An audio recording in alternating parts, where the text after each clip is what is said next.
The Duchess hit the marble floor before anyone realized she was falling. Not her. Betrayal Knox, the mistress, crimson pooling beneath platinum hair like spilled wine on snow. One trembling finger aimed at Duchess Selene Blackthorne, and the word that followed landed harder than any blade. Murderer. Duke Rowan Blackthorne didn't hesitate, didn't question. He turned to his wife with eyes colder than the February wind rattling the estate windows and spoke one word: confined. No trial, no mercy, just immediate, absolute judgment. This is where survival begins, not in the fall, but in what comes after. Stick with me until the end of this, because what you're about to witness isn't just about proving innocence. It's about a woman who refused to stay down when the entire world wanted her buried. Drop a comment with your city name if you're watching this unfold. And hit that like if you've ever been blamed for something you didn't do. Let's go. The Grand Hall of Thornhaven Estate had been designed to intimidate.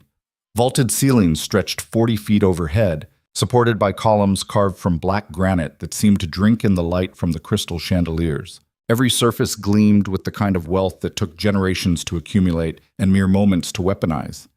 Tonight, it was a battlefield dressed as a banquet. Selene Blackthorne stood near the eastern balcony, champagne flute untouched in her hand, watching her husband work the room like a general surveying troops before deployment. Duke Rowan Blackthorne moved through clusters of nobility with practiced efficiency, his broad shoulders cutting through conversation, his laugh calibrated to put lesser men at ease while reminding them exactly where they stood in the hierarchy. He was good at this. Better than good. It was why the king had sent him to negotiate the northern trade agreements that would determine whether 3 provinces ate well this winter or starved quietly. She'd stopped trying to be part of that performance years ago. Instead, Selene occupied the edges, the spaces between spectacle and silence where the real work happened. She noted which merchants avoided eye contact with which lords, who drank too much too quickly, which women touched their jewelry when certain topics arose, nervous tells betraying financial anxiety their husbands would never acknowledge. Information was the only currency she'd been allowed to accumulate in 7 years of marriage, and she'd become wealthy in ways Rowan would never understand. The marble staircase dominated the hall's western end, a sweeping architectural statement that connected the main floor to the private galleries above. 23 steps of Carrara marble imported from Italia, each one polished to mirror brightness. Selene had walked them 1,000 times. She knew every imperfection in the stone, every place where the grout had been imperfectly set. That's why she noticed when Betrayal Knox positioned herself at the top landing. Betrayal Knox. The name itself was a carefully constructed weapon. She'd arrived at court 18 months ago with a fabricated pedigree and genuine beauty, the kind that made men stupid and women cautious. Pale skin that seemed to glow in candlelight, eyes the color of summer storms, a figure that suggested both fragility and promise. She'd attached herself to Rowan within weeks, and he'd welcomed the attention with the enthusiasm of a man who'd convinced himself that power entitled him to every indulgence. Selene had watched it happen with the detached interest of someone observing a predictable chemical reaction. Married at 19 to a man she'd met twice before the wedding. Expected to produce heirs and maintain appearances while Rowan built his legacy through political maneuvering and strategic affairs. The contract was clear even if it had never been written down. She'd fulfilled her end. He'd taken his liberties. The arrangement worked because neither of them pretended it was anything other than what it was. Except Betrayal wanted more than to be a mistress. Selene had seen it in the way the younger woman studied her, cataloging weaknesses, testing boundaries.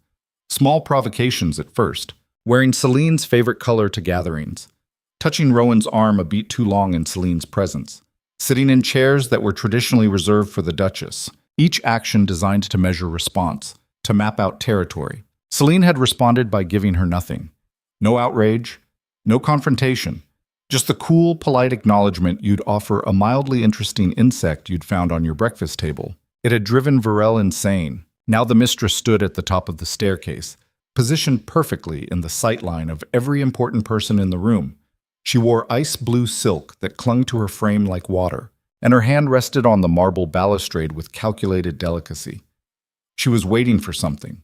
Selene could feel it the way you feel pressure drop before a storm. Rowan moved toward the staircase, engaged in conversation with Lord Pemberton, a weapons merchant whose contracts kept half the northern armies equipped. Varel's eyes tracked him like a hawk watching prey. Then she moved. It happened faster than thought, but slower than Celine's memory would later insist. Varela's foot caught, or appeared to catch, on the hem of her gown. Her body pitched forward, arms windmilling in a performance of lost balance. She fell. Not tumbled, not slipped. Fell. Her body hit the fifth step with a crack that echoed through the suddenly silent hall. Then she rolled, each impact precisely wrong, her head striking marble with sounds that made people gasp. By the time she reached the bottom, blood was already spreading across the white stone floor, a crimson halo around platinum hair. The screaming started immediately. Women shrieked. Men shouted for physicians. Bodies surged forward in that useless way crowds have of wanting to help while making everything worse. Celine didn't move. She stood exactly where she'd been, champagne flute still in hand, watching, recording. Because something was wrong. Multiple things were wrong. Varel's eyes were open, conscious, tracking. Her right hand, the one closest to Celine's position, moved with purpose. Not flailing, not grasping, moving. And then that hand rose, shaking but deliberate, one finger extended, pointing directly at Celine. The word came out as a whisper that somehow carried through the chaos like a blade through silk, pushed, then louder, voice breaking with calculated anguish. She pushed me. The hall went absolutely silent. Every eye turned to Celine. She stood 30 feet from the staircase, champagne in hand, not a hair out of place. Physically impossible to have pushed anyone from that distance. But logic dies fast when blood is involved. Rowan reached Varela first.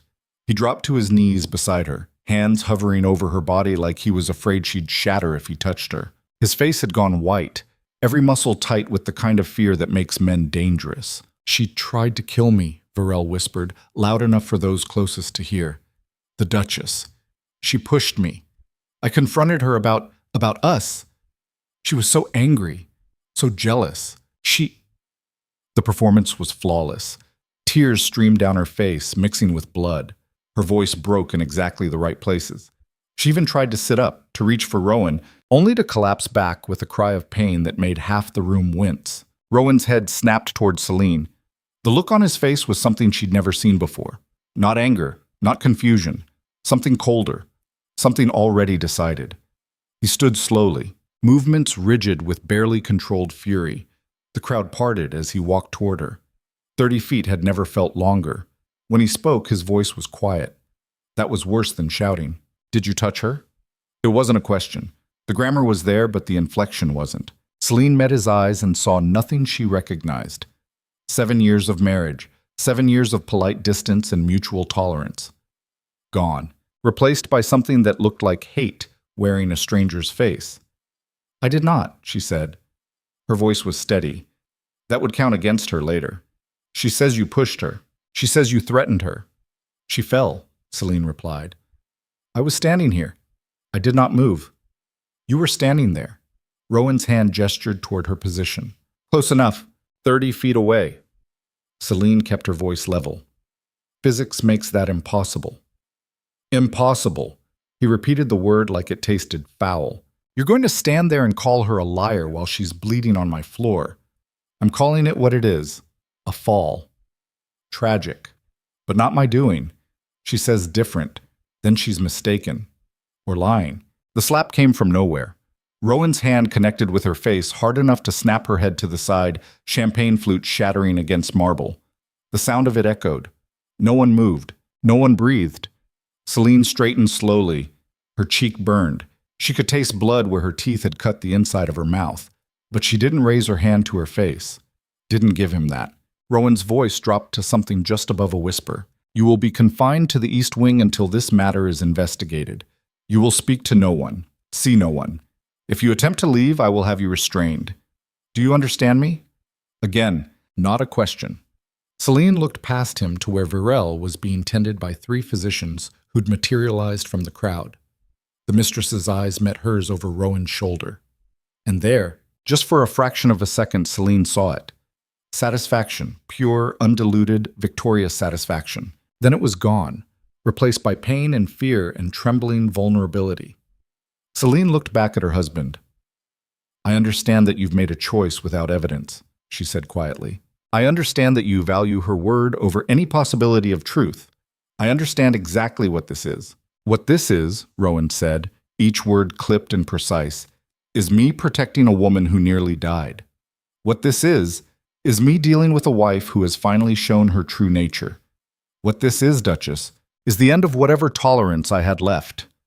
He turned to the guards stationed near the entrance. Escort her grace to the east wing. Postmen at every exit. No visitors, no messages, nothing. 2 guards moved toward her immediately. Young men, both of them, who'd served the estate for less than a year. They looked uncomfortable, but not enough to disobey. Celine set down what remained of her champagne flute and walked toward them with her head high. She would not be dragged. She would not give anyone that image to remember. As she passed Betrayal, the younger woman's voice rose again, weak and wounded. "I forgive you," she whispered. "I know you didn't mean it. I know jealousy can make us do terrible things." Celine didn't respond, didn't look down, just kept walking. The crowd parted, silent, judging. Already writing the story they'd tell tomorrow over breakfast, the scandal that would define the season. The Duchess, who tried to murder her husband's mistress. The fall that revealed everything. The Duke who'd finally seen his wife's true nature. Celine walked through their stairs like walking through smoke. Choking, blinding, but survivable if you kept moving. The East Wing had been her suggestion when they'd first married. A separate living space, she'd argued, would give them both privacy. Freedom. Rowan had agreed because it meant he could entertain whoever he wanted without pretense. Now it was a prison. The guards took her through servants' corridors to avoid the main halls, like she was something shameful that needed to be hidden. They delivered her to her chambers and took up positions outside her door without making eye contact. The lock clicked from the outside. Celine stood in the center of her sitting room and listened to the silence. Then she walked to the window and looked out over the estate grounds. Snow had started to fall, small flakes that caught lamplight like falling stars.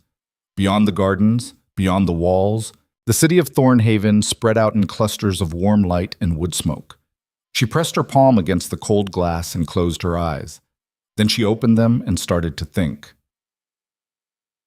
Bag. The first night was the hardest, not because of isolation, but because of noise. Celine could hear everything. The estate had never been quiet, but she'd never been forced to simply sit and listen before. Footsteps in corridors, voices through walls, the building settling and creaking like a living thing, and underneath it all, a steady whisper that she recognized after an hour as gossip spreading through the servants' network like fire through kindling. They weren't quiet about it. Why would they be? She was locked away, powerless, already convicted in the court of public opinion. She caught fragments through the door, through the walls, through the heating vents that connected her chambers to the rest of the East Wing. Heard she went mad with jealousy. Always knew she was cold. You can see it in her eyes. Poor Betrayal, nearly killed. The Duke's beside himself. Won't leave her side. Each comment landed like a small stone. Individually harmless, collectively crushing. Celine sat in the dark and listened to her character being dismantled piece by piece. By morning, she'd heard 17 different versions of what happened. In none of them was she innocent. The only variation was in how premeditated people believed it to be. Some thought it was a momentary rage. Others were convinced she'd been planning it for weeks. The truth didn't matter. The narrative was set. When dawn light finally crept through her windows, gray and weak, Celine was still sitting in the same chair. She hadn't slept. Hadn't tried to. Instead, she'd done what she'd always done when faced with impossible situations. She'd mapped the terrain. Her chambers consisted of 4 rooms. The sitting room where she currently sat, a bedroom with an attached bathing chamber, a small study lined with books, and a dressing room large enough to house clothing she rarely wore. Every room had windows, but they were 40 feet above the ground floor, overlooking sections of the estate that were constantly patrolled. The door had 2 guards posted outside at all times. She could hear them changing shifts every 6 hours, the quiet exchange of orders and acknowledgement. No one had brought her food. Whether that was deliberate cruelty or simple oversight didn't matter. The result was the same. She was meant to break, to beg, to throw herself at Rowan's mercy and confess to something she hadn't done just to make it stop. Instead, she stood and walked to her study. The room was small, barely 12 feet square, but it was hers in a way nothing else in this estate had ever been. Books lined every wall, floor to ceiling: philosophy, history, engineering, medical texts, agricultural treatises. Everything she'd collected over 7 years of having nothing to do but read and think and understand how the world actually worked beneath its polite surface. She ran her fingers along the spines until she found what she needed: a treatise on physics and motion. She pulled it down and carried it to the small desk beneath the window. Then she opened to a chapter on falling bodies and began to read. Not because she didn't understand how gravity worked, but because understanding wasn't enough. She needed to reconstruct what happened with enough precision that someone else would see it, would have to see it. She pulled paper from the desk drawer, found ink and pen, and began to sketch. The staircase, 23 steps. She drew it from memory, marking each step's depth and height. Then she added Virel's position at the top, her own position 30 feet away at ground level. The angle, the distance, the physics. If someone pushed you from behind at the top of a staircase, you fell forward. Your momentum carried you down in a relatively straight trajectory. You might tumble, might hit steps in sequence, but there was a pattern to it, a predictable cascade of impact. That's not what Virel had done. Celine closed her eyes and replayed the fall in her mind, frame by frame. Virel's foot catching on her hem, but the hem had been nowhere near her foot. Celine had seen the gap, the space between fabric and floor, the pitch forward, but it had been too controlled, too centered, like someone beginning a dive rather than losing balance. The roll down the stairs. This was what haunted Celine most. Virel had hit step 5 first, then 7, then 10, then 14, then 18, then the floor. Not in sequence, not the way a falling body would naturally impact surfaces. Selectively. Like someone who knew exactly which steps to hit for maximum effect and minimum actual injury. Celine sketched it out, drew the trajectory, marked the impact points. And there, visible in ink and paper, was the impossibility of what everyone believed. But impossible wasn't enough. People believed what they wanted to believe, what fit their existing narratives. A jealous wife attacking her husband's mistress was a story everyone understood. A mistress staging her own assault was complicated, required thinking, required questioning the victim. People didn't want to do that work, so Celine would have to do it for them. She spent the morning filling pages with calculations and diagrams, angles of impact, force distribution, the way blood spatter would differ between a genuine fall and a staged one. By noon, she had a case that would convince anyone with basic understanding of physics, which meant it would convince almost no one who mattered. She sat back and stared at her work. A week ago, this would have frustrated her. The unfairness of it, the impossibility of fighting perception with fact. Now it just clarified what she had to do. She couldn't convince them with evidence. She had to show them, make them witnesses to truth instead of believers in lies. The question was how. The door to her chambers opened without warning. Celine looked up to find one of the guards, the older one, maybe 30, with a scar along his jawline, standing in the doorway with a tray. He set it down on the small table near the door without making eye contact. "Orders from His Grace," he said. "You're to be fed, once daily." Celine looked at the tray. Bread, cheese, water, enough to survive, not enough to thrive. She met the guard's eyes. "What's your name?" He hesitated. Then, "Marcus." "How long have you served this estate, Marcus?" 3 years.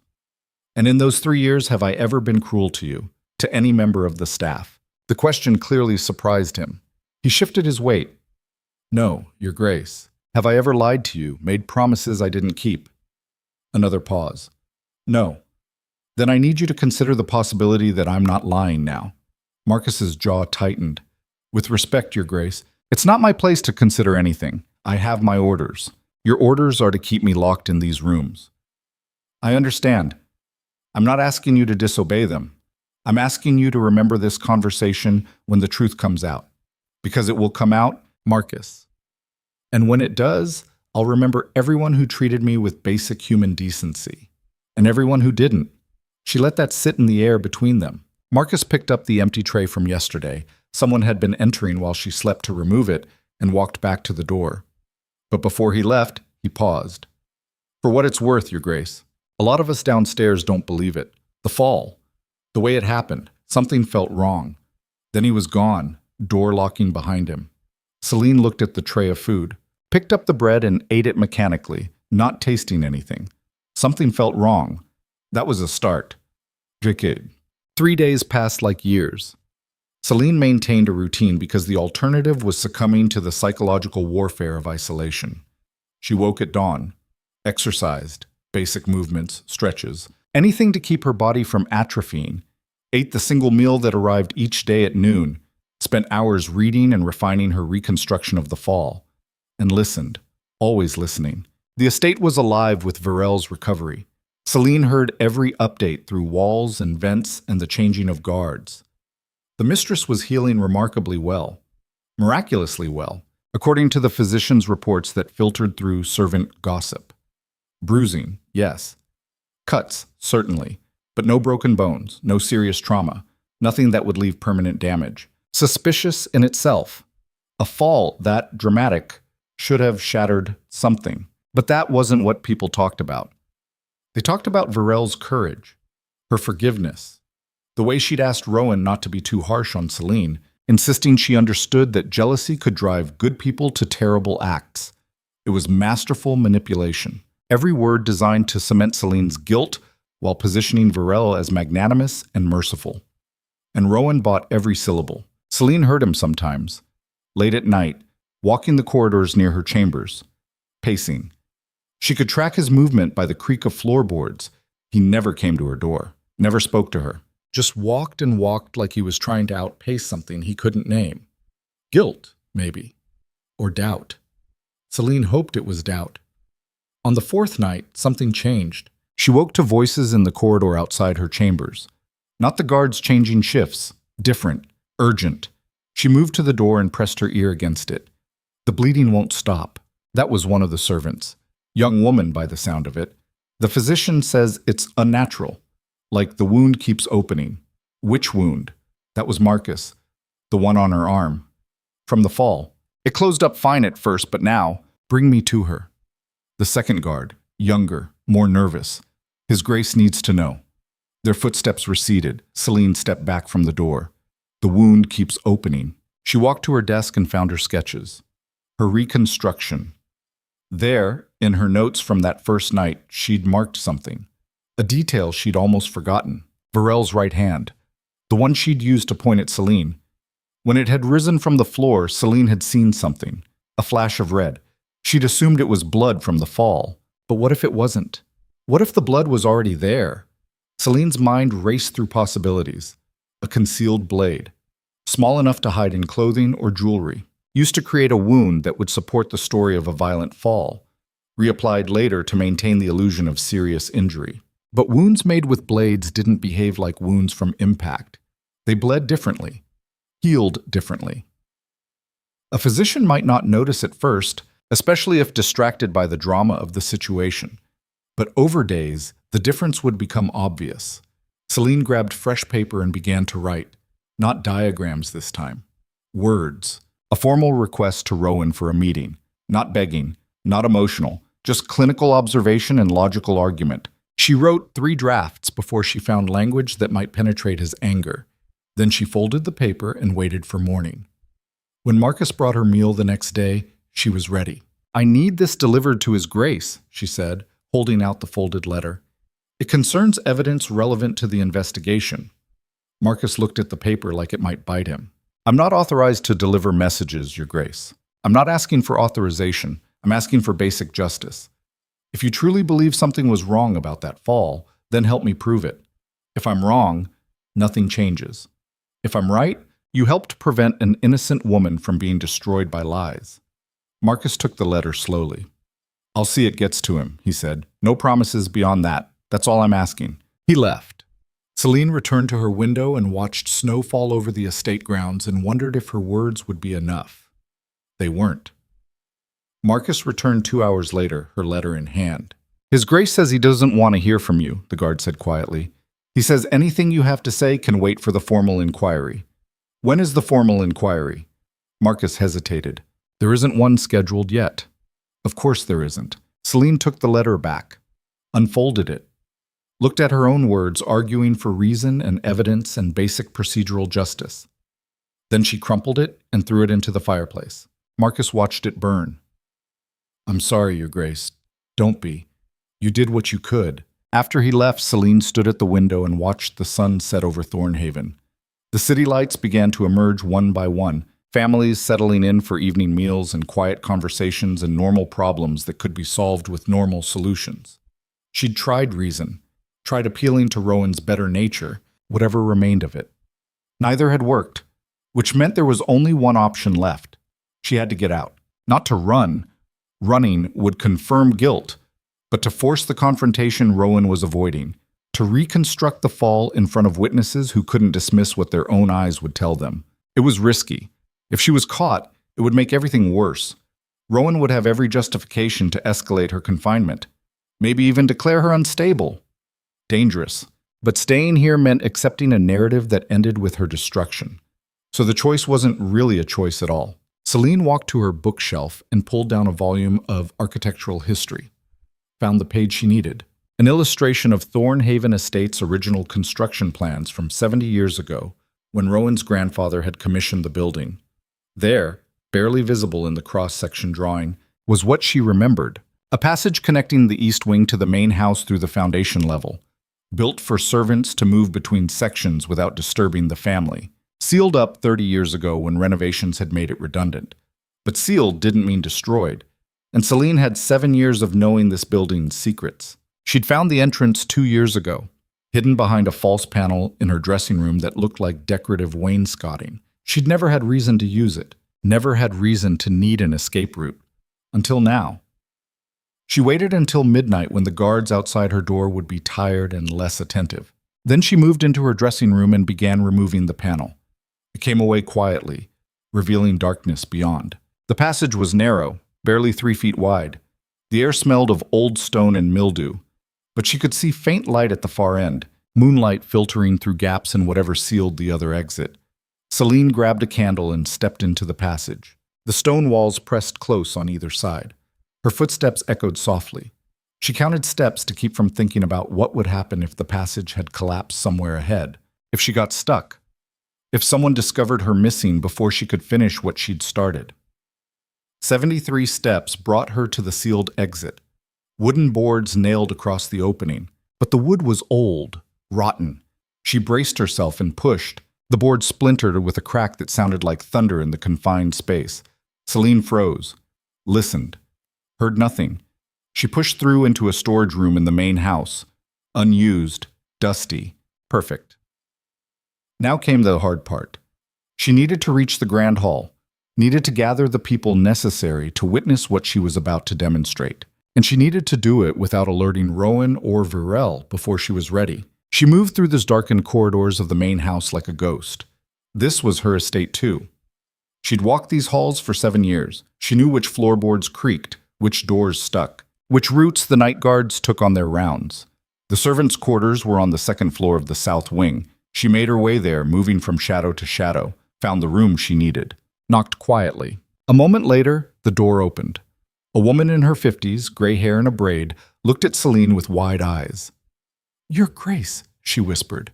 "How did you—" "Never mind how," Celine said. "Mrs. Brennan, I need your help, and I need the help of every servant in this house who witnessed the fall 4 nights ago. Can you gather them?" Quietly. In the grand hall, within the hour, Mrs. Brennan had been the head of household staff for 12 years. She was nobody's fool. "You're going to prove you didn't do it. I'm going to show what actually happened. But I need witnesses, people who saw it, people who can confirm what their eyes tell them." The older woman studied Celine's face for a long moment. Then she nodded. "Give me 45 minutes." Celine slipped back into the shadows and made her way to the grand hall. The space was dark and empty. The marble staircase gleamed in moonlight from the high windows. Celine stood at its base and looked up at the spot where Betrayal had stood 4 nights ago. Then she began preparing for the performance of her life. They came in ones and twos. Servants who'd been at the banquet, guards who'd been stationed nearby, even a few members of the kitchen staff who'd seen the aftermath. Mrs. Brennan had done her work well. 15 people gathered in the grand hall, nervous and confused, but present. Celine stood before them and spoke quietly. 4 nights ago, a woman fell down these stairs and accused me of pushing her. I did not. What I'm about to show you is the truth of what happened. Not speculation, not theory, just physics and observation. I need you to watch carefully, and I need you to remember what you see. Because when this is over, some of you will be asked to testify to what you witnessed here tonight. Your honesty may be the only thing standing between justice and a lie that destroys an innocent person. A young footman raised his hand. Begging your pardon, Your Grace, but if His Grace finds out we're here, he'll be angry, Celine finished. I know. That's why I'm not forcing anyone to stay. If you want to leave, do so now. No judgment, no consequences from me. No one moved. Celine nodded. Then let's begin. She'd spent the last hour gathering what she needed. Varel's approximate height and weight based on observation. A gown similar in cut and fabric to what the mistress had worn, props to demonstrate key points. She walked to the top of the staircase and stood where Varel had stood.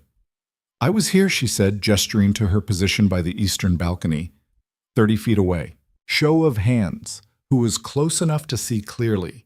8 hands went up. Good. Keep your eyes on me. Don't look away. She turned to face the stairs, positioned her feet, then deliberately caught her hem with her toe and pitched forward. But she didn't fall. She stopped herself, caught the railing, regained balance. That's what should have happened, she said. A simple stumble, maybe a few steps down if she was truly off balance, but not a fall of this magnitude. Not with 23 steps and multiple serious impacts. For that to happen, she would have had to commit to the fall. Like this. She positioned herself again, and this time she let herself go. She hit step 5 with her shoulder, controlled the impact to minimize injury while making it look dramatic. Then she rolled to step 7, then 10, then 14, then 18, then the floor. She'd practiced this in her head 100 times over the last 4 days, mapping which steps to hit, how to distribute impact, how to make it look catastrophic while staying safe. It wasn't perfect. She'd have bruises tomorrow. But she made it to the bottom without serious injury. She stood slowly and looked up at the assembled servants. Notice the pattern, she said. I hit specific steps, not sequential impacts, specific ones. The ones that would create maximum visual drama with minimum actual damage. Now watch this.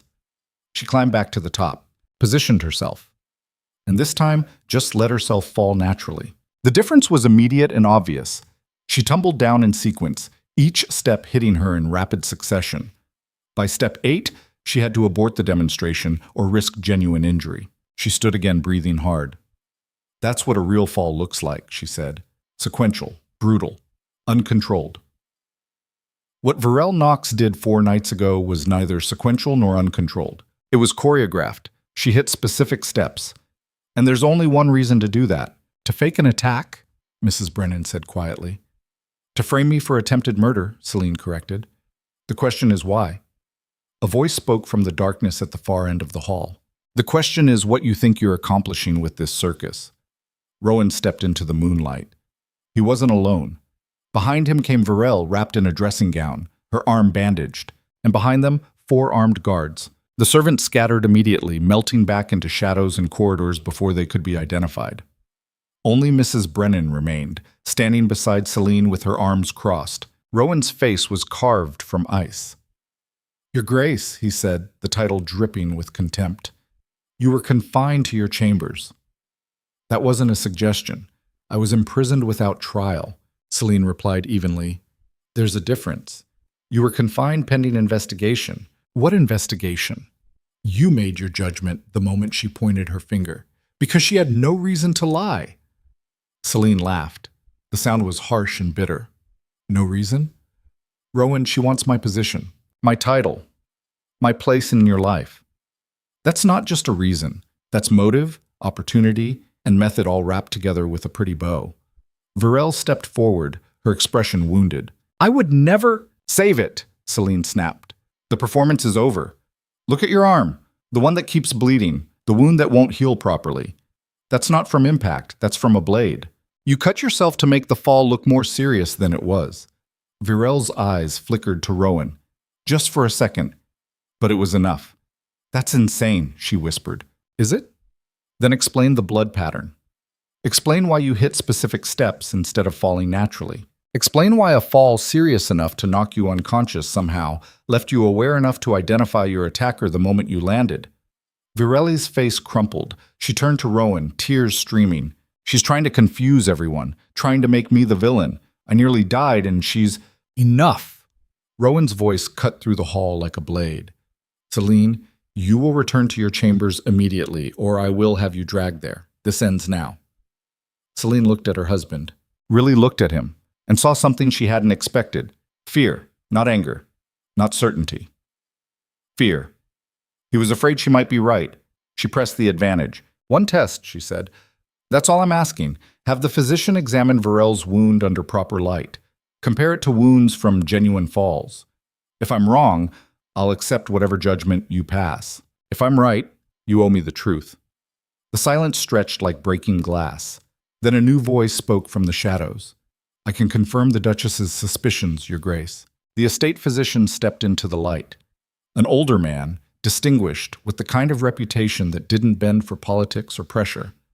He looked at Rowan with something like pity. I examined Miss Knox's injuries again this evening after the wound continued to reopen. The pattern is inconsistent with impact trauma. It's a clean cut, deliberate, made with a sharp implement. I would have reported this sooner, but I wanted to be certain before making such a serious accusation. Virel went very still. That's not possible, she said. I would never. The physician pulled a small object from his pocket, a thin blade, barely 3 inches long, ornamental but sharp. I found this sewn into the lining of the gown Miss Knox wore the night of the fall, he said. The gown she insisted on keeping despite protocol requiring all evidence be preserved. There's blood on the blade. Fresh blood. From the wound she keeps reopening to maintain the illusion of severity. The world stopped. Rowan looked at Virel, then at the blade, then at Celine. And for the first time in 7 years, Celine saw her husband clearly. Not the Duke, not the political operator. Just a man who'd built his certainty on lies and was watching it crumble. Virel broke first. She ran, not toward the exit, toward the stairs, like she could recreate the moment, rewrite what happened, control the narrative one more time. But she miscalculated. Her foot caught on the first step. No performance this time, just genuine imbalance. She fell hard, body slamming into marble with the uncontrolled brutality of actual impact. The sound was sickening. Rowan moved first, rushing to her side. The guards followed. Celine stayed where she was, watching, remembering every detail. Because this fall was different from the first one in every way that mattered, and everyone who witnessed it would know the difference. Bolt. Virel Knox survived the second fall. Barely. 3 broken ribs. A fractured wrist. Genuine concussion. The injuries she should have sustained the first time if her story had been true. The physician's report was unambiguous. The blade, the staged wounds, the pattern of deception. Rowan had no choice but to accept what the evidence screamed. His mistress had lied, had staged an assault, had nearly destroyed an innocent woman to claim a position that was never going to be hers. He ordered her removed from the estate within the hour. Celine watched from her window as Virel was carried to a carriage, bandaged and broken and screaming accusations that no one listened to anymore. The woman disappeared into the night, exiled to some distant property where her scandal wouldn't taint the Blackthorn name any further. Then Rowan came to Celine's chambers. He stood in the doorway, not entering without permission. His face looked 10 years older than it had a week ago. I was wrong, he said.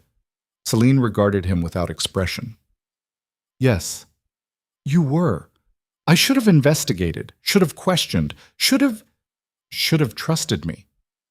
Celine finished. Should have given me the benefit of doubt after 7 years of faithful service to a marriage neither of us wanted but both of us maintained? Should have acted like my husband instead of her judge, jury, and executioner? Rowan flinched. I'm sorry. Celine walked to the window, looked out at the estate that had been her prison and was now, she supposed, her domain again. Sorry isn't enough, she said quietly. I know. She turned to face him. I want autonomy, she said. Real autonomy. Control over the East Wing's finances and management. Authority to make decisions about the estate's internal operations without requiring your approval. And I want it formalized, in writing, witnessed by lawyers and filed with the Crown. That's non-negotiable, Celine finished. You made a choice last week, Rowan. You chose to believe her over me without evidence, without investigation, without even the pretense of fairness. That choice showed me exactly where I stand in your estimation. So now I'm making a choice. I will continue to fulfill my duties as Duchess. I will maintain appearances.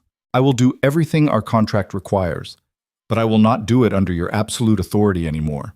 I will have my own power, my own domain, my own ability to protect myself when the next Betrayal Knox comes along. Because we both know there will be another one. Rowan was silent for a long moment. Then he nodded. I'll have the papers drawn up, he said. He turned to leave. Rowan, Celine said. He paused. I need you to understand something. I didn't survive this because of your mercy or sense of justice. I survived because I refused to break, refused to accept a narrative that made me the villain in someone else's story. That's something you can't take from me, something you should never have tried to take. I understand. I don't think you do, but maybe someday you will. He left without another word. Celine stood alone in her chambers and listened to his footsteps fade down the corridor. She'd won.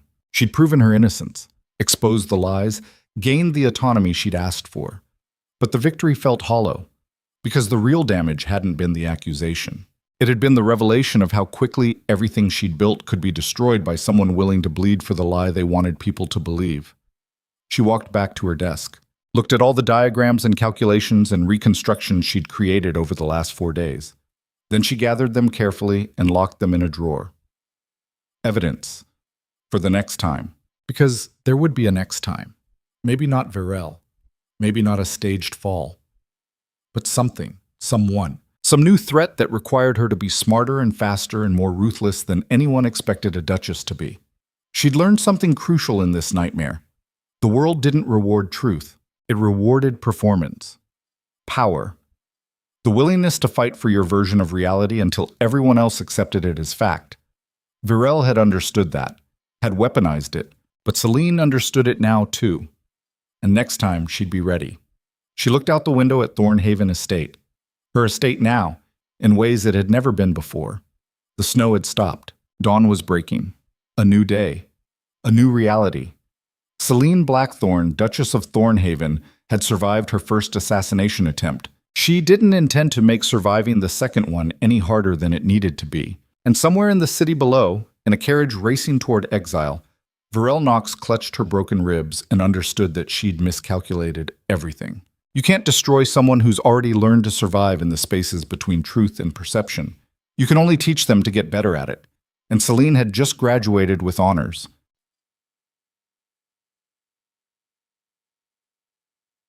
But the story wasn't quite finished. 3 days after Betrayal's exile, a letter arrived at the estate, sealed with wax. Addressed to Celine in handwriting she didn't recognize. She opened it in her study, alone. The contents made her blood run cold. Well played, Duchess.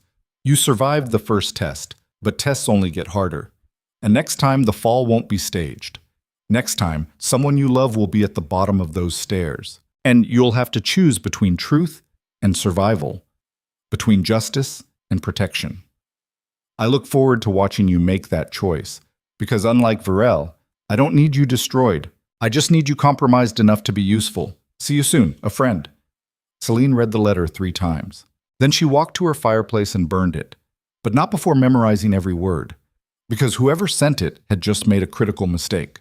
They'd warned her they were coming, and Celine Blackthorne never wasted a warning. She returned to her desk, pulled out fresh paper, and began making a list. Every person who'd attended the banquet, every servant who might have seen something, every political enemy Rowan had made, every person with motive to want the Duchess either dead or controllable. The list grew, and grew, and grew. By midnight, she had 47 names. By dawn, she'd narrowed it to 12. By the time Rowan came to check on her the next morning, she'd already started investigating the first 3. He found her in her study, surrounded by papers and correspondence, looking like she hadn't slept. "What are you doing?" he asked. "Preparing," she said, without looking up. "For what?" "For whoever comes next." Rowan was quiet for a moment, then, "Maybe no one's coming. Maybe Betrayal was just an anomaly?" Celine looked up at him. "A lone wolf?" A singular threat that we've now neutralized so we can all go back to pretending this estate isn't built on political quicksand? Rowan's expression darkened. That's paranoid. Is it? Tell me, Rowan, how many enemies do you have? How many people would benefit from seeing you weakened? From seeing your house divided? From having leverage over the Duchess because they know exactly how easily your judgment can be compromised? That's not fair. Fair doesn't matter. What matters is staying alive. What matters is making sure the next person who comes for me, or you, or this estate, finds something harder than they expected, something that fights back. She returned to her papers. Rowan stood in the doorway for a long moment. You've changed, he said finally. Celine smiled without humor. No, she said. I've just stopped pretending I haven't been paying attention. He left her to her work, and Celine continued building her map of threats and allies and contingencies. Because that letter had taught her something important. She'd survived this trap by being smarter than the person who set it, but intelligence only worked if you saw the trap coming, so she'd make sure she always saw it coming. She'd turn this estate into a place where threats were identified before they materialized, where lies died before they could take root, where anyone who thought they could use a Duchess as a pawn discovered they'd just made an enemy, who knew every move 3 steps before they made it. The game had changed, and Celine Blackthorne was done playing defense. Outside her window, Thornhaven woke to another beautiful winter morning. Inside, a woman who'd been pushed to the edge and refused to fall was building something new, something dangerous, something that would ensure she never had to prove her innocence again, because next time there wouldn't be enough evidence left for anyone to question what happened. Just a warning to anyone else who thought a Duchess was easy prey. And the quiet, certain knowledge that some falls are staged, but some are permanent. Celine looked at the list of names one more time. Then she circled 3 of them in red ink and smiled. Let them come. She'd be waiting. The first name on Celine's list belonged to a woman she'd met exactly twice in 7 years. Lady Cordelia Ashford, 43. Widow of a textile magnate who died under circumstances the Crown had deemed accidental despite 3 physicians disagreeing. She controlled shipping routes through the eastern ports and had eyes in every merchant house between Thornhaven and the capital. More importantly, she collected secrets the way other women collected jewelry, and she'd been at the banquet. Celine remembered her standing near the wine service when Betrayal fell, remembered the way Cordelia's expression hadn't changed. No shock, no horror, just cool observation, like watching a play she'd already seen. That detachment was either remarkable self-control or prior knowledge. Celine needed to know which. She found Cordelia 3 days later at the winter market, a sprawling collection of stalls and merchants that took over Thornhaven's central square every February. The woman moved through the crowd like a shark through shallow water, servants trailing behind carrying packages wrapped in fine paper. Celine intercepted her near a spice vendor. Lady Ashford, a moment of your time. Cordelia turned, her expression shifting from mild annoyance to calculated interest in the space of a heartbeat. Duchess Blackthorne, I heard you'd been released from your unfortunate confinement. How relieving that must be. The word choice was deliberate. Unfortunate. Not unjust. Not wrongful. Unfortunate. Like being confined for attempted murder was simply bad luck. Celine smiled without warmth. Relieving isn't the word I'd choose. Educational, perhaps. I learned quite a bit about who my real friends are. And aren't. Cordelia's eyes narrowed fractionally.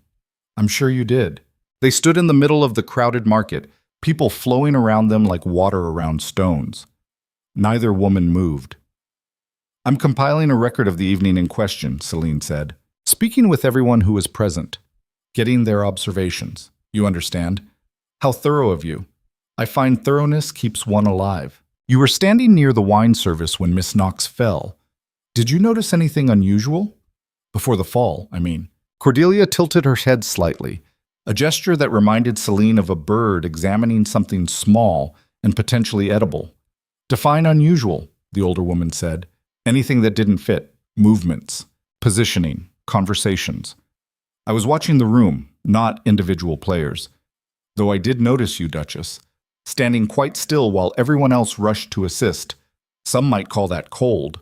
Some might call it innocent. Hard to push someone when you're 30 feet away. Unless you had an accomplice. The accusation landed soft as silk and sharp as glass. Celine let it sit in the air between them for 3 long seconds.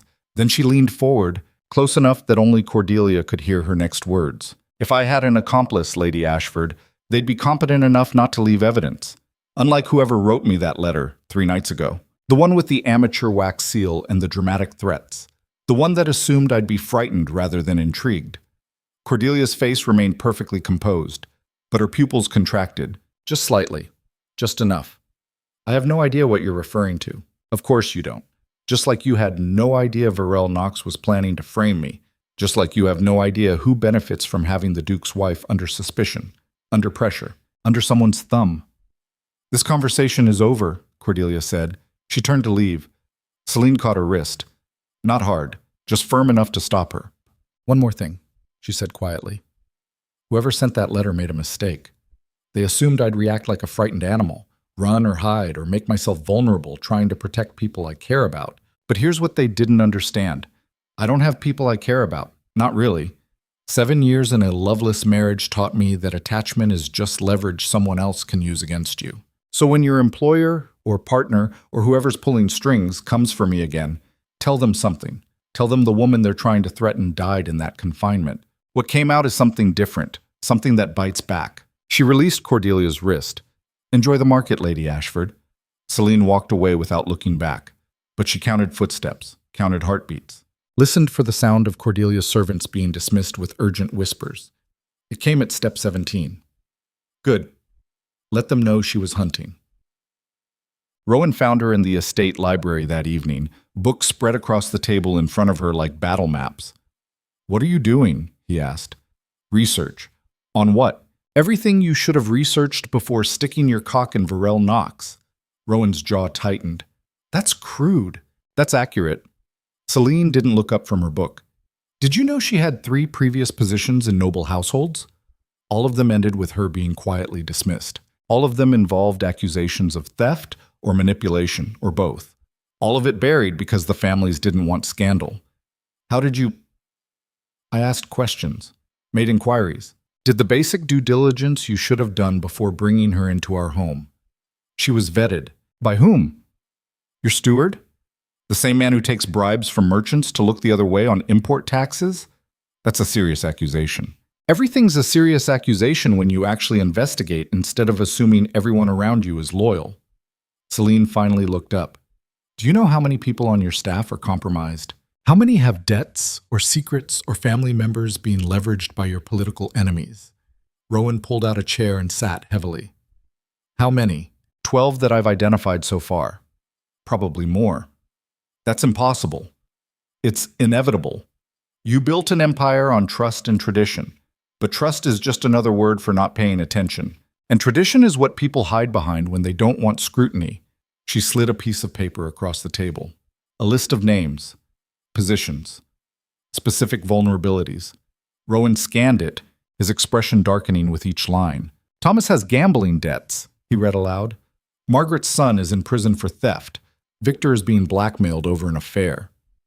You verified all this, every word. Want to know the worst part? Half of them would tell you if you asked. If you created an environment where honesty didn't mean immediate termination. But you don't. You want perfect loyalty from imperfect people and then act shocked when they make compromises to survive. I can't just dismiss everyone on this list. I'm not asking you to. I'm asking you to manage them. Know their vulnerabilities. Control the narrative before someone else does. Use the leverage before it's used against you. Rowan looked at her like he was seeing a stranger. When did you become this? The moment you locked me away without trial. The moment I realized our marriage was a political arrangement and I'd been naive enough to think basic human decency was included in the contract. You want to know when I changed? I changed when I had to prove my innocence by risking my life reconstructing a staged fall in the middle of the night. I changed when I realized the only person who would save me was me. The silence stretched. Then Rowan spoke, his voice quiet. I've signed the papers. The ones giving you autonomy over the East Wing. They're with the Crown's registry now. Official. Celine nodded once. Good. Is that all you have to say? What do you want me to say? Thank you for giving me the basic right to protect myself?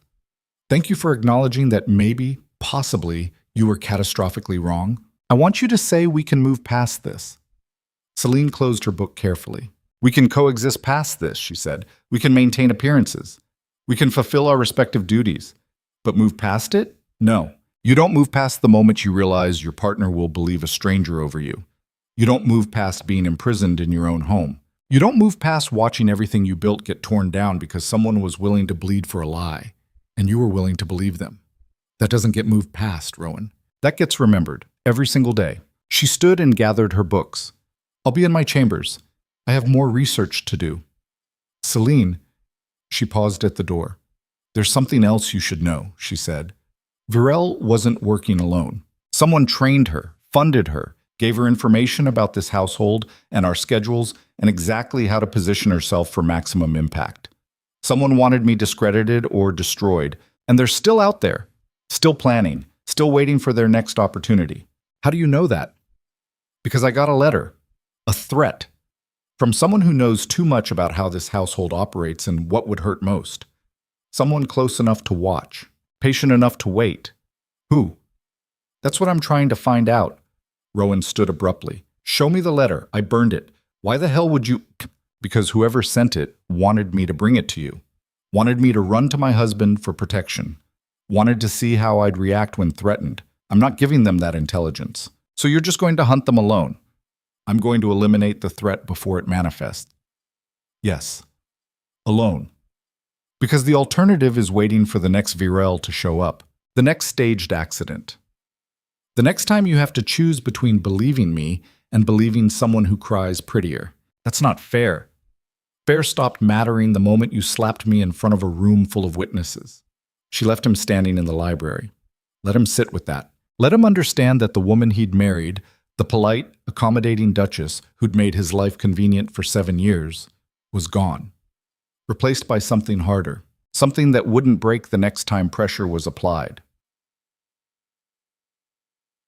Cool. The second name on Celine's list was more complicated. Lord Eric Vaughan, 37, war hero turned political operator. He'd lost his left arm in the northern campaigns and replaced it with a mechanical prosthetic that functioned better than the original. Brilliant, ruthless, connected to every intelligence network between here and the border. He was also Rowan's oldest friend. They'd grown up together, fought together, built their respective powers together. If anyone knew Rowan's vulnerabilities, it was Eric. If anyone could orchestrate something like Virel's frame job, it was him. But motive was the question. Celine arranged to meet him at the Officers' Club, a private establishment where military men and political players gathered to drink expensive whiskey and pretend they weren't making deals that would determine who lived and who died in the next border skirmish. She arrived exactly on time. Eric was already there, sitting in a corner booth with his mechanical arm resting on the table like a statement. "Duchess," he said as she approached, "this is unexpected, is it? I sent word yesterday that I wanted to speak with you. Wanting to speak and actually showing up are different things. Most people find excuses. I'm not most people." "No, you're really not." Celine slid into the booth across from him. A server appeared immediately, but Eric waved him away. "We won't be long," he said. "That depends on your answers," Celine replied. Eric's smile was sharp. "I like you, Duchess. Always have. You don't waste time on pleasantries. Then let me be direct. Did you help Virel Knox frame me for attempted murder?" The question landed like a thrown knife. Eric didn't blink. "No," he said. Celine watched his eyes, his breathing, the micro-expressions that told truth from lies. He was telling the truth, but not the whole truth. "Did you know it was going to happen?" she pressed. Eric's smile faded. "Define no. Did you have prior information that someone was planning to discredit me?" "I had suspicions. And you said nothing." "I say nothing about a lot of things, Duchess. That's how I stay alive." "So you let it happen. I let people make their own choices. Virel made hers. You survived. The system worked." "The system," Celine said slowly, "put me in confinement without trial while Rowan fucked the woman who tried to destroy me. Your marriage isn't my concern. My survival is. Because if I fall, you lose a valuable piece on the board. I may not be your friend, Lord Vaughan, but I'm certainly more useful to you alive and autonomous than dead or discredited." Eric leaned back, his mechanical fingers drumming against the table with soft metallic clicks. "What do you want?" he asked. "Information. Who benefits from seeing me weakened? Besides Virel?" Half the court. You're smart, beautiful. You have Rowan's ear even if you don't use it.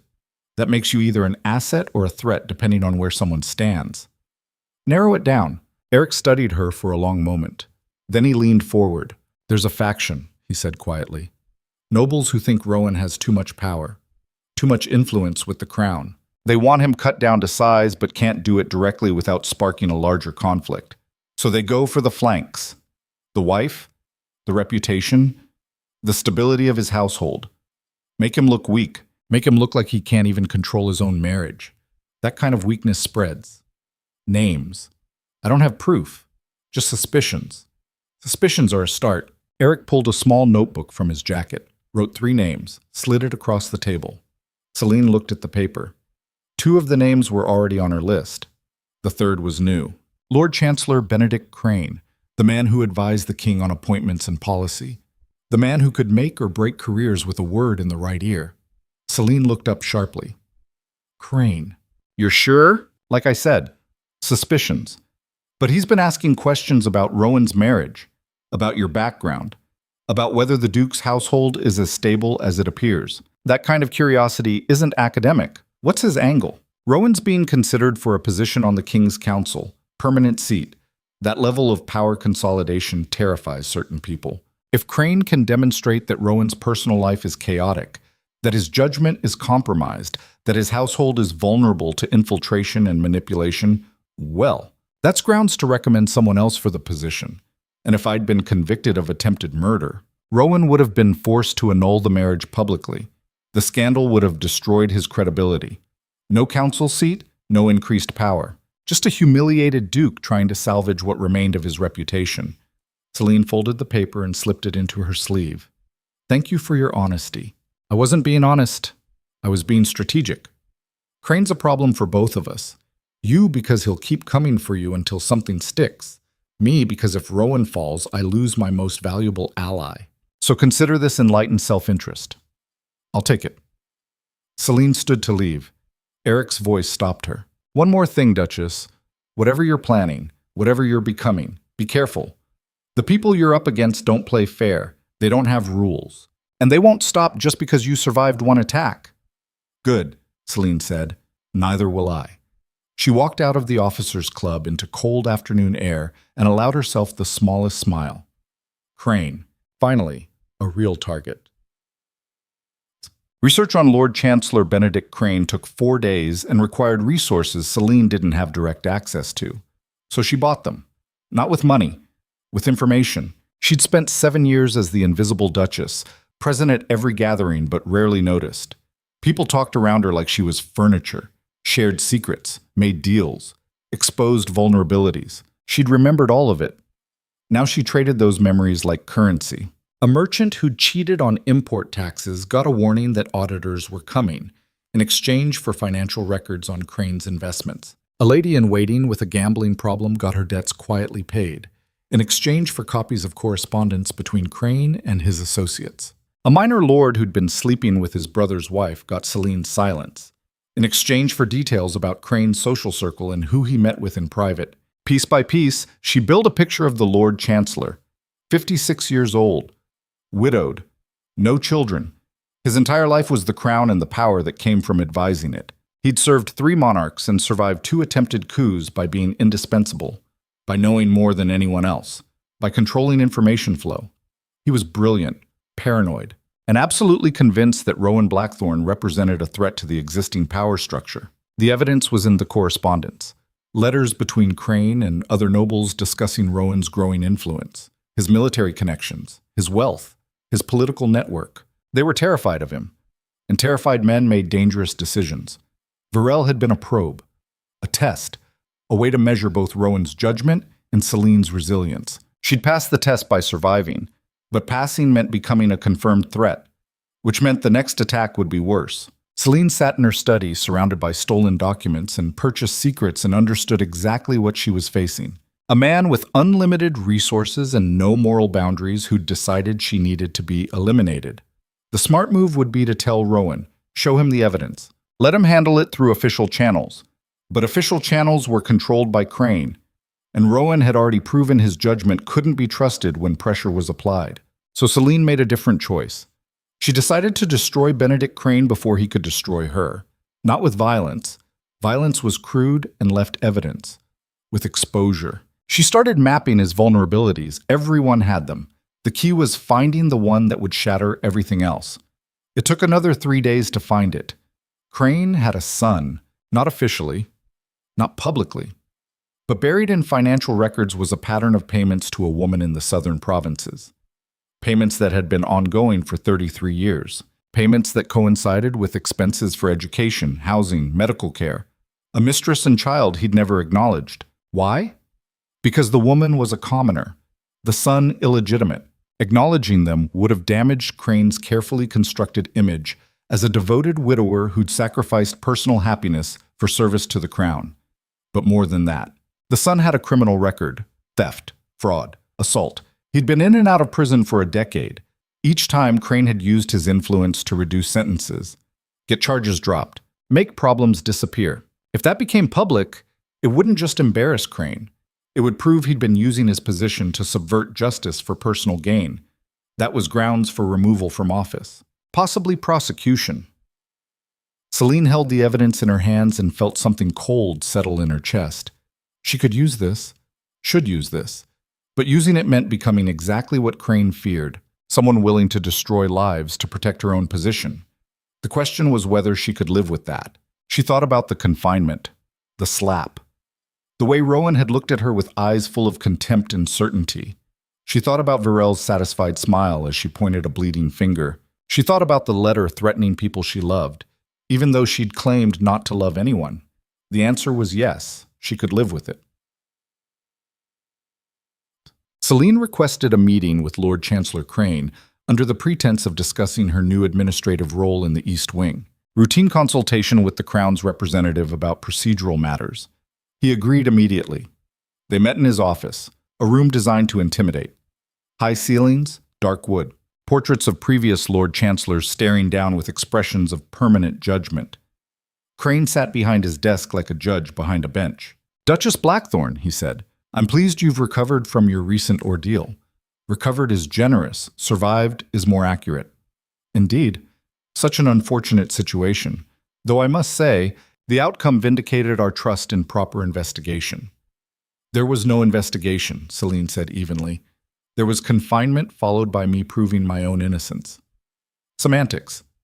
"Is it?" She sat without being invited, pulled a folder from her bag, set it on his desk. Crane's eyes flicked to the folder, but he didn't reach for it.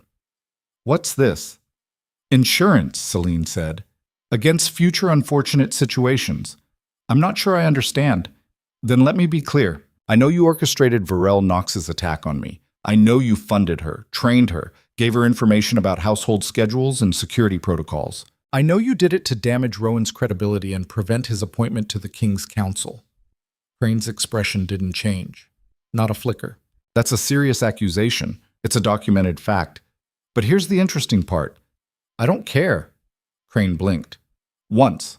The first crack in his composure. "Excuse me. I don't care that you tried to destroy me. I don't care about your political maneuvering or your fear of my husband's growing power. What I care about is making sure you never try it again." She tapped the folder. "That contains financial records proving you've been supporting an illegitimate son for 33 years. A son with an extensive criminal record. A son whose legal problems you've made disappear using your position. If that becomes public, you're finished. Not just politically, criminally." Crane's hands, which had been resting calmly on his desk, curled into fists. "Where did you get that?" "I bought it. With secrets. With favors.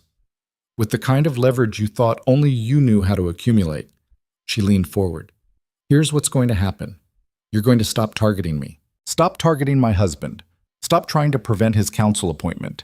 You're going to recommend him yourself, in fact, enthusiastically.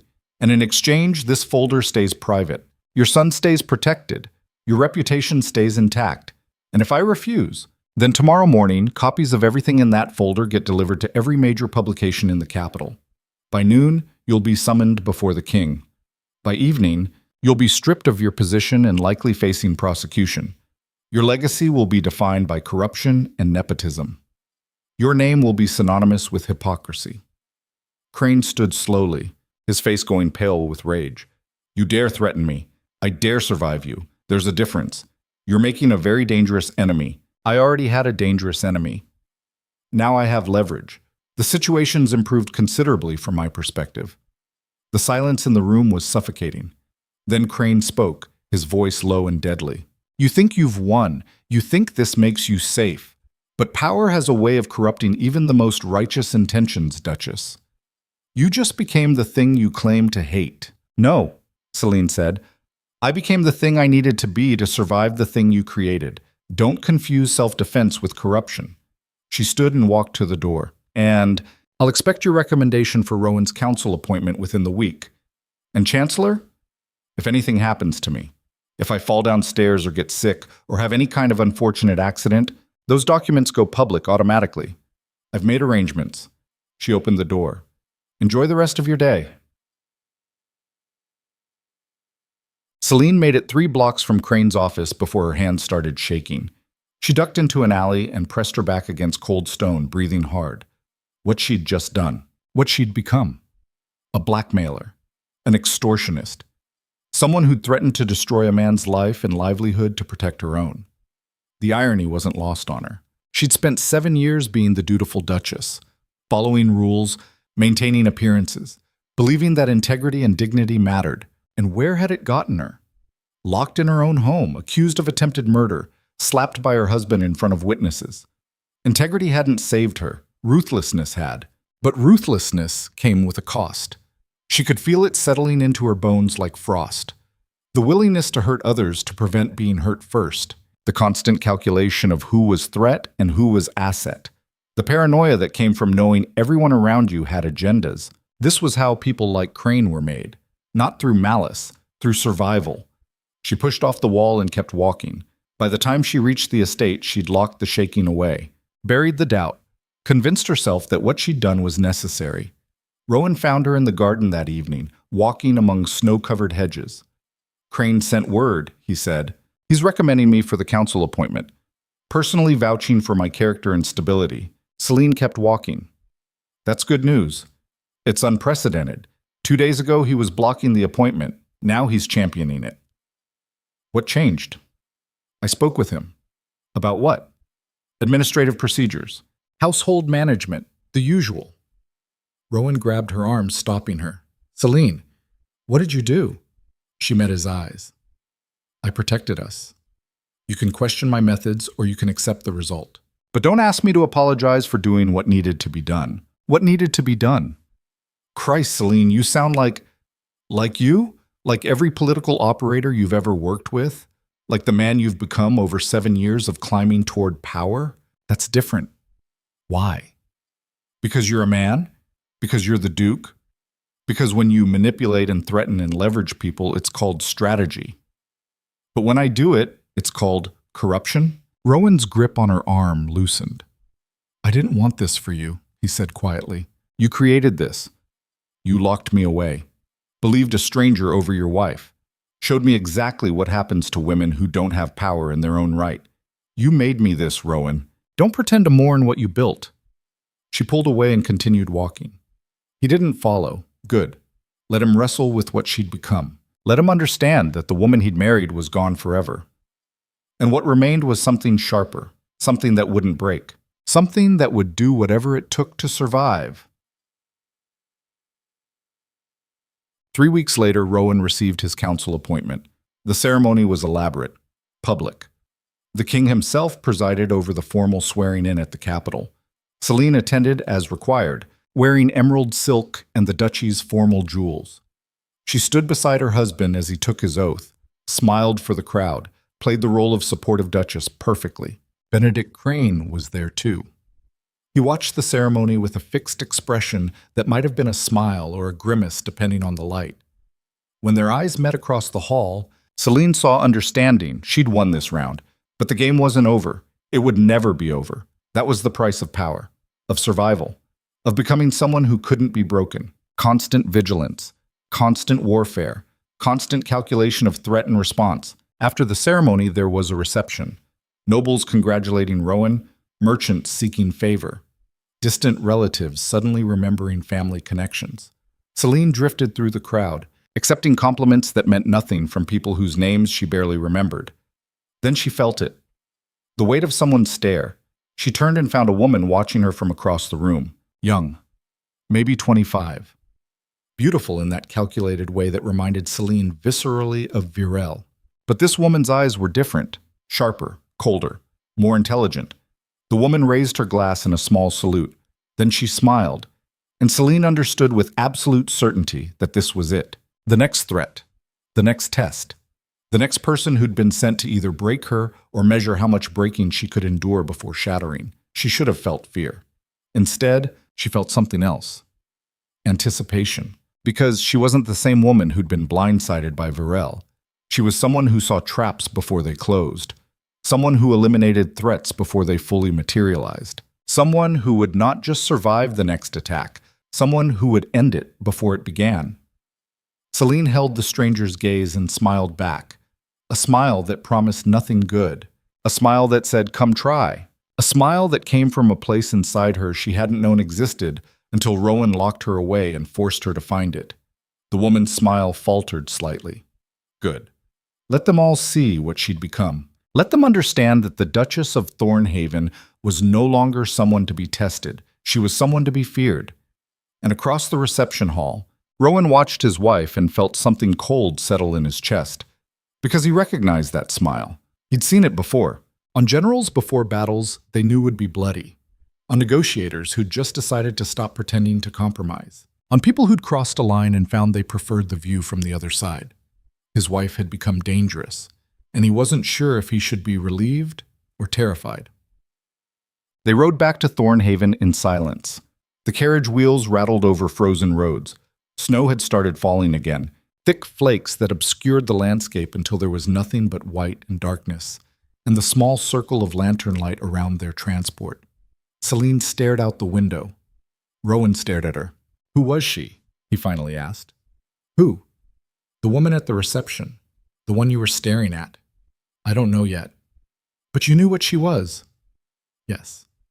"And what's that?" "The next person Crane sends, or whoever's working with him. The next attempt to destabilize us through me." "How do you know?"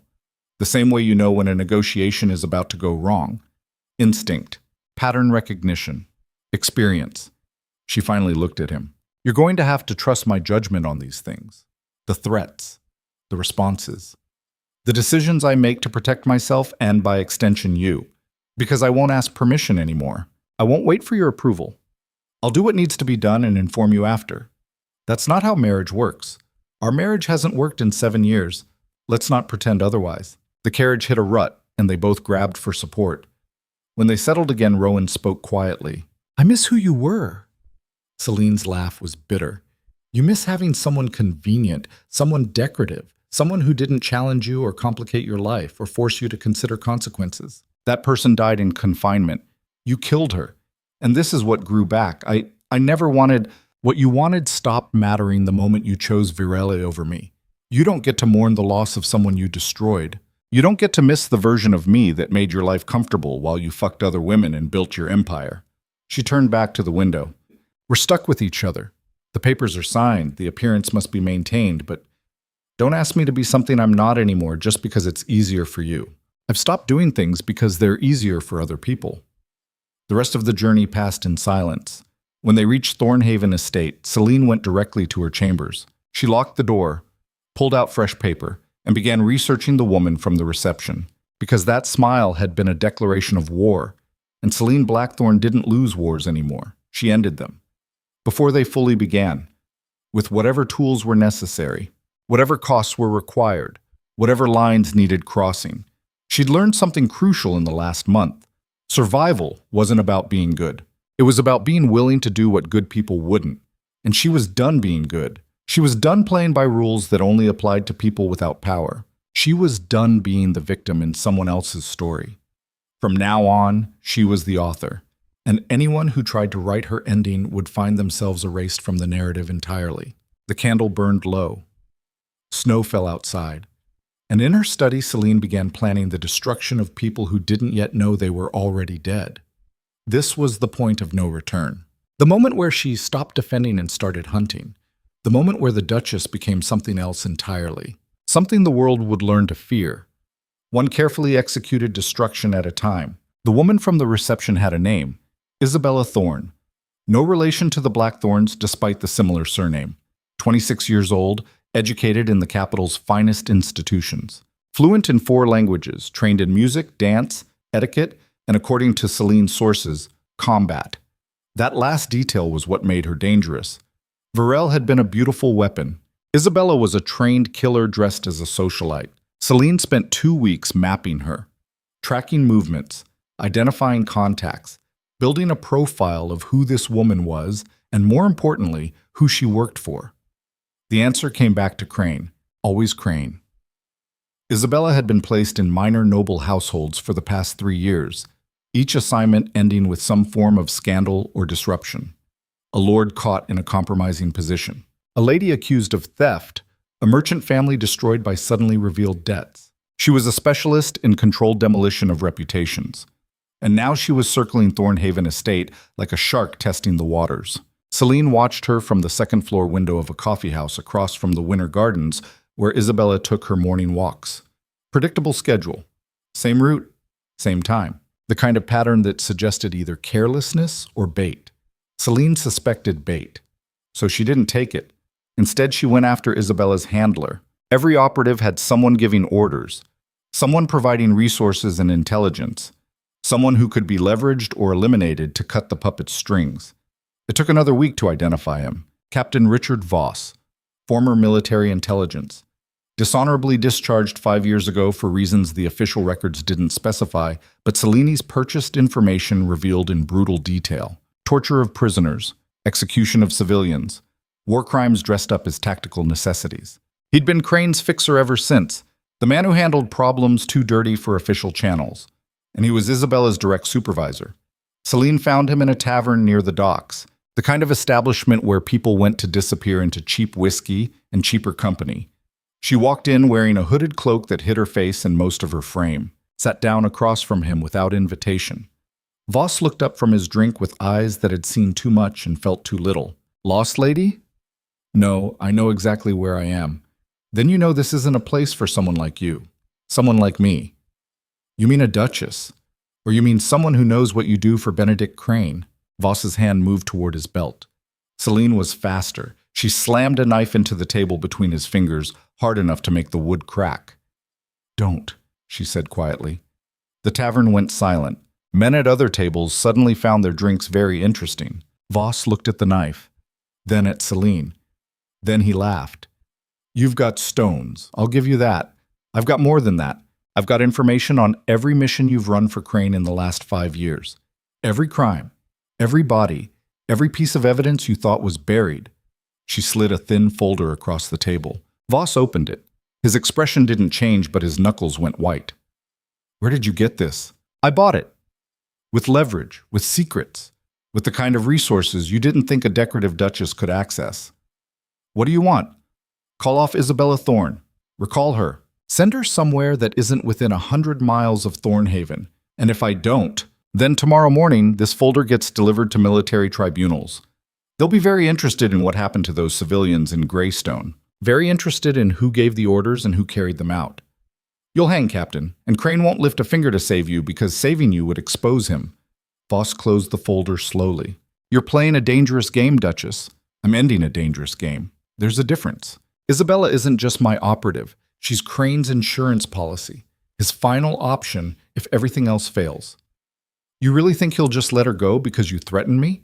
He will when he understands that I have insurance too.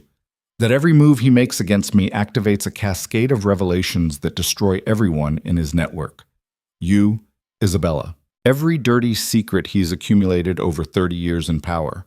I've built a dead man's switch, Captain, and it doesn't just target Crane, it targets everyone who works for him. Voss leaned back, studying her with something that might have been respect or calculation. You've changed, he said. Word around the capital was you were soft, naive, easy to manipulate. Word around the capital was wrong. Or maybe I was those things. But confinement has a way of clarifying what matters. And what matters is survival. Everything else is just noise. She stood. You have 48 hours to pull Isabella out. After that, the folder goes active and you can explain to a tribunal why 37 civilians in Greystone had to die for tactical advantage. Celine pulled her knife from the table and walked out. Behind her, she heard Voss order another drink. She'd given him a choice. Now she'd see if he was smart enough to take it. Isabella Thorne disappeared from Thornhaven 3 days later. No announcement, no goodbye, just gone. Celine confirmed it through her network of informants and purchased loyalties. The woman had been recalled to the capital, reassigned, removed from the equation entirely. It should have felt like victory. Instead, it felt like the silence before thunder. Because Crane wasn't the type to back down. Neither was Voss. They'd retreated because she'd forced them to, but retreat wasn't surrender. It was regrouping. Celine knew this with the same certainty she knew winter would turn to spring. They would come again. Different tactics, different timing, different approach. But they would come. So she kept building her defenses, kept expanding her network, kept identifying vulnerabilities and shoring them up before they could be exploited. The East Wing became her fortress. She hired new staff personally, vetted them herself, made it clear that loyalty to her came with protection, but betrayal came with consequences that would follow them for the rest of their lives. She was building an empire within an empire. And Rowan was finally noticing. He found her in her study one evening, surrounded by ledgers and correspondence and maps of the estate, with notations in her precise handwriting. "This has to stop," he said without preamble. "What has to stop?" "This," he gestured at the organized chaos around her. "You're running a parallel household, a separate intelligence network. You're making decisions that affect the entire estate without consulting me. I'm making decisions that affect the East Wing, which you signed over to my authority. Remember? The papers you had filed with the Crown? Autonomy over administration, not carte blanche to build your own private army. I don't have an army. I have loyal staff who know their jobs won't disappear the moment I fail to smile correctly at a banquet. You're undermining my authority. I'm protecting myself. If that undermines you, maybe you should examine why your authority requires my vulnerability to function." Rowan's jaw tightened. "You're becoming paranoid. I'm becoming prepared. There's a difference." She set down her pen and looked at him directly. "You want to know what I'm doing? Fine. I'm identifying every person on this estate who might be compromised. Every servant with debts.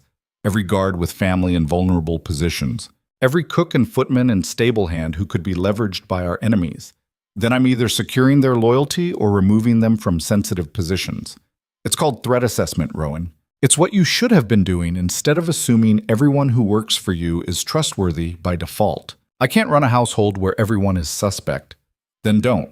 Let me do it. You focus on the council, on politics, on building whatever legacy you're chasing. I'll make sure the foundation doesn't collapse while you're busy climbing."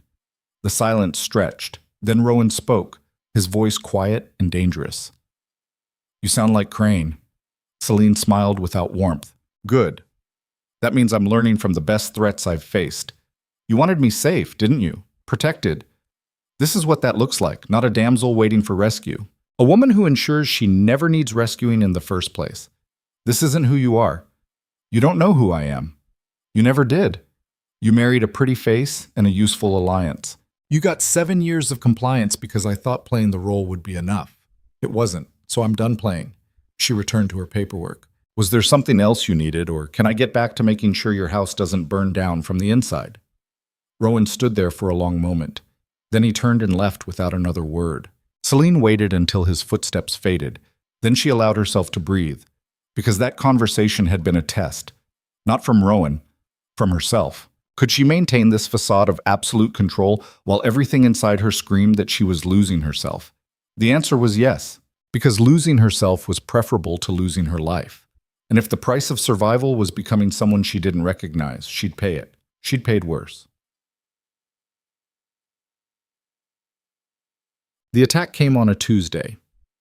Celine was reviewing household accounts in her study when Marcus burst through the door without knocking. "Your Grace." The main house. Fire. She was moving before he finished speaking. The corridors filled with smoke as she ran toward the West Wing. Servants rushed past carrying valuables and documents. The smell of burning wood and fabric choked the air. She found Rowan in the grand hall organizing evacuation. His face was covered in soot. "Where did it start?" she demanded. The library. We don't know how. The books went up like kindling. The library, where all the estate's historical records were kept. Deeds, contracts, financial documents going back 3 generations. Someone set this, Celine said. We don't know that. The library is stone and marble. It doesn't just catch fire. Someone did this deliberately. Even if that's true, we have bigger problems. The fire's spreading toward the residential wings. We need to evacuate completely. Celine grabbed his arm. The vault. Did anyone check the vault? What vault? The one in the library's sublevel. The one your grandfather built. The one with copies of every important document in this estate. Rowan's face went white. I didn't know there was a sublevel. Of course you didn't. You never bothered learning the architecture of your own house. She ran. The library was an inferno. Flames climbed the walls, consuming centuries of collected knowledge. The heat was intense enough to blister skin from 10 feet away. But Celine had spent 7 years reading in this room. She knew its layout better than anyone. She grabbed a tapestry from the hallway, soaked it in a decorative fountain, wrapped it around herself and plunged into the smoke. The vault entrance was behind a false bookshelf on the eastern wall. She found it by memory and touch, the metal handle already hot enough to burn through wet fabric. She pulled. The door swung open, revealing stone steps descending into darkness. Celine went down. The sublevel was small, maybe 12 feet square, lined with metal drawers containing documents sealed in wax and leather. She started pulling drawers, loading her arms with anything that looked important. Then she heard it, a crack like a breaking bone. The ceiling was giving way. She had seconds. She grabbed what she could carry and ran for the stairs. The bookshelf collapsed inward just as she reached the top step. The entire eastern wall of the library came down in an explosion of flame and stone. Hands grabbed her, pulled her back, Marcus and 2 other guards dragging her away from the collapse. The tapestry around her was on fire. They ripped it off and beat out the flames. Celine clutched the documents to her chest and counted heartbeats until her lungs remembered how to work. When she could finally stand, she found Rowan staring at the ruins of his library with an expression of absolute devastation. She walked to him and dumped the documents at his feet. Copies of everything that mattered, she said. Deeds, contracts, financial records. Your grandfather wasn't stupid. He knew fire was always a risk. How did you? I read. I pay attention. I spent 7 years learning every secret this building holds while you were busy building your political empire. She turned to the assembled household staff watching from a safe distance. Who was last in the library? Before the fire. Silence. I'm not asking again. Someone was in that room. Someone set this fire. And they're standing here right now watching us burn.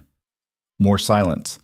Then a young maid stepped forward. Her hands were shaking. I saw someone, she whispered, coming out of the library about an hour before the fire started. Who? The girl's eyes went to someone in the crowd. Celine followed her gaze. Mrs. Brennan, the head of household staff. The woman who'd helped Celine gather witnesses the night she proved her innocence. The woman who'd stood beside her when everyone else ran. The woman Celine had trusted absolutely. Mrs. Brennan's face remained impassive. That's a serious accusation, she said calmly. Then deny it, Celine replied. Look me in the eye and tell me you weren't in that library. The older woman met her gaze without flinching. I was in the library. I go there often to clean. An hour before it burned. Convenient timing. Coincidental timing. Celine walked toward her slowly. You helped me, she said quietly. That night with the stairs, you gathered the servants. You stood with me. Why would you help me just to burn down the house months later? Mrs. Brennan's expression finally shifted, something cold and satisfied. Because you needed to trust me, she said. Needed to believe you had allies. That's how good operations work, Your Grace.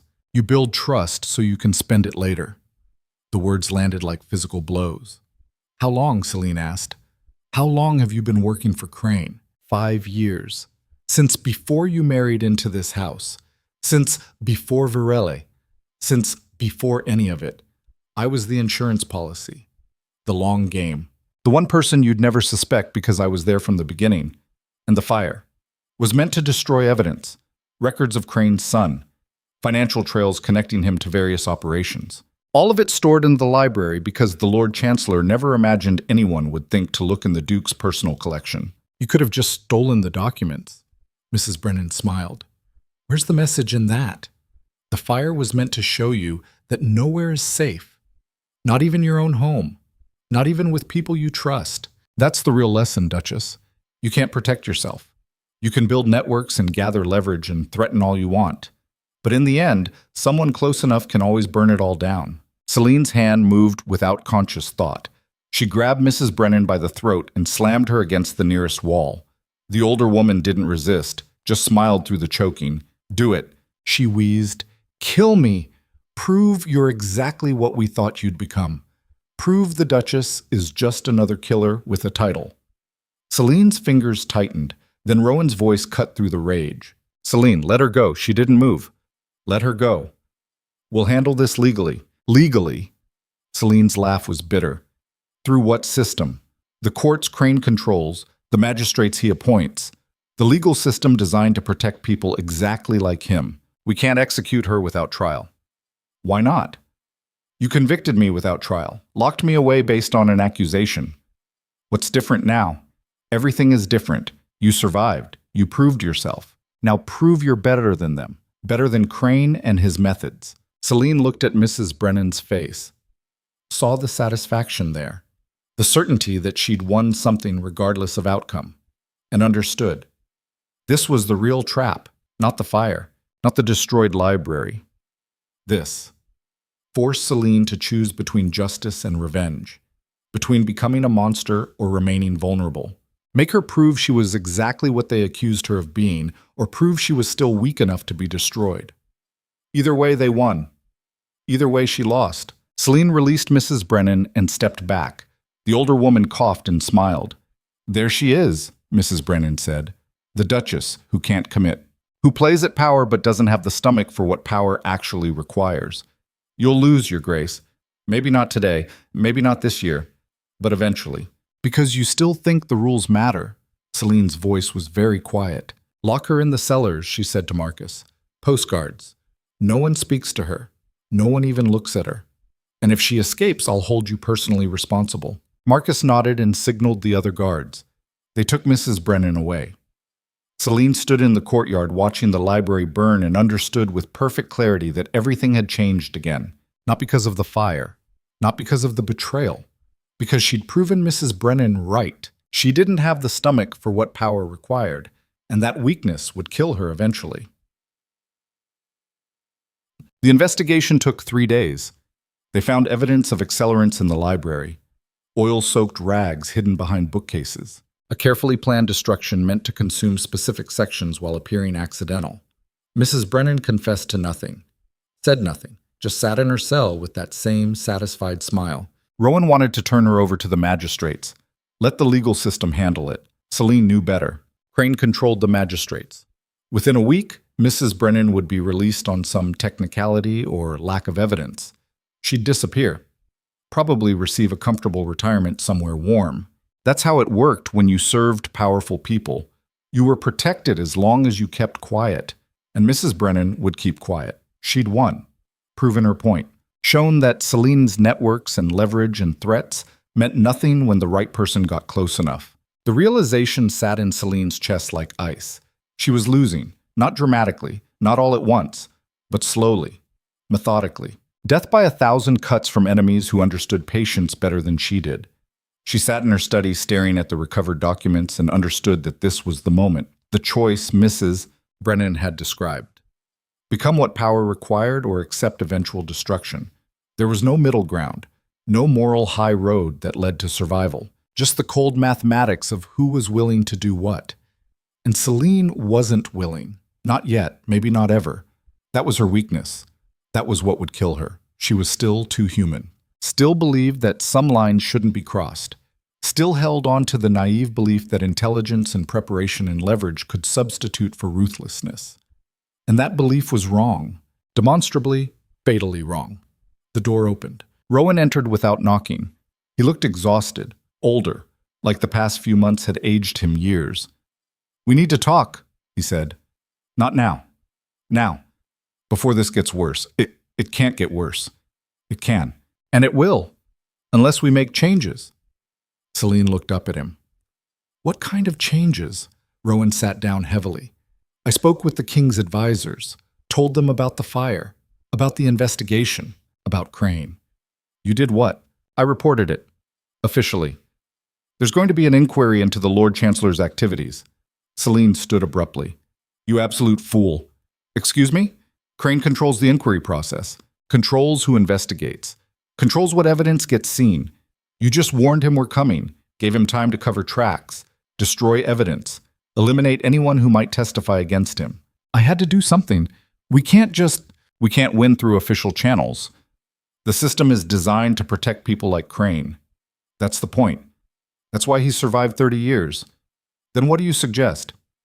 Murder him? Burn down his house? Become exactly what he is? The question hung in the air. Celine heard her own heartbeat, felt the weight of the choice being offered, and knew her answer. I don't know, she said finally. I don't know what I'm willing to do anymore. And that's the problem. Because Crane knows. Mrs. Brennan knew. They all know exactly what they're willing to do. And I'm still figuring it out. Rowan stood and walked to her, put his hands on her shoulders. Then figure it out somewhere else, he said quietly. What? I think you should leave Thornhaven. For a while. Go to the southern estates. Take time away from this. You're sending me away. I'm protecting you. They're targeting you specifically because you're here. Because you're visible. If you disappear from the equation, maybe the attacks stop. Or maybe they just shift to you. Ever think of that? Maybe I'm not the real target. Maybe I'm just the lever they're using to weaken you before they move in for the kill. Then we both need distance. Space. Time to regroup. You mean time for you to decide if you want to stay married to someone who's become inconvenient.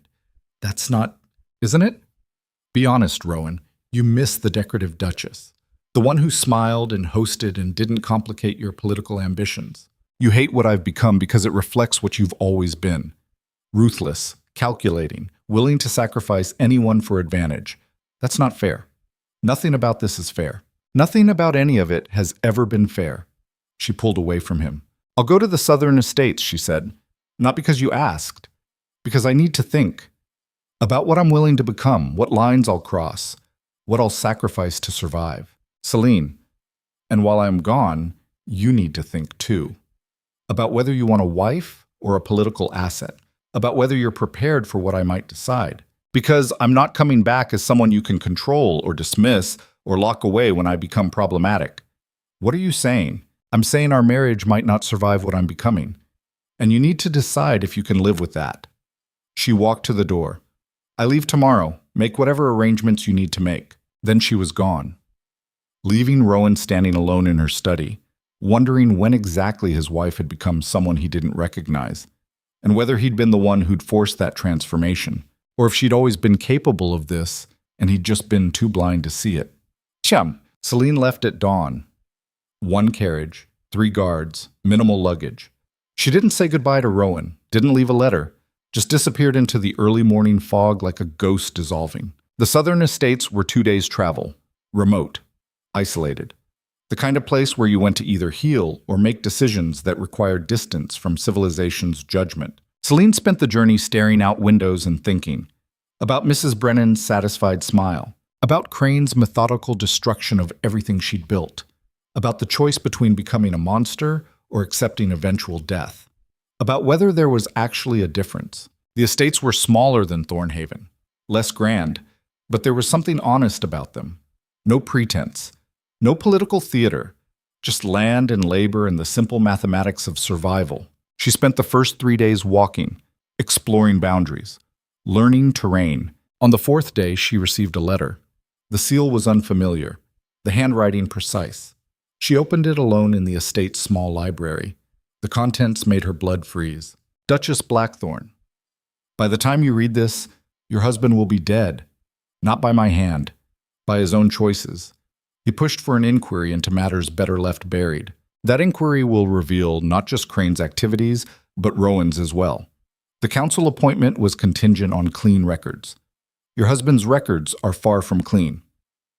War crimes, civilian casualties, bribes, and corruption going back 15 years, all of it documented, all of it about to become public. He will be arrested, tried, convicted, executed, unless you make a different choice. Return to Thornhaven. Publicly denounce him. testify against him. Help us destroy him completely and quickly. Do this, and you keep the estates. The title. The wealth. Everything except him. Refuse, and you go down with him. We have evidence of your blackmail schemes, your threats, your illegal intelligence network. You'll hang beside him. You have 72 hours to decide. Choose wisely.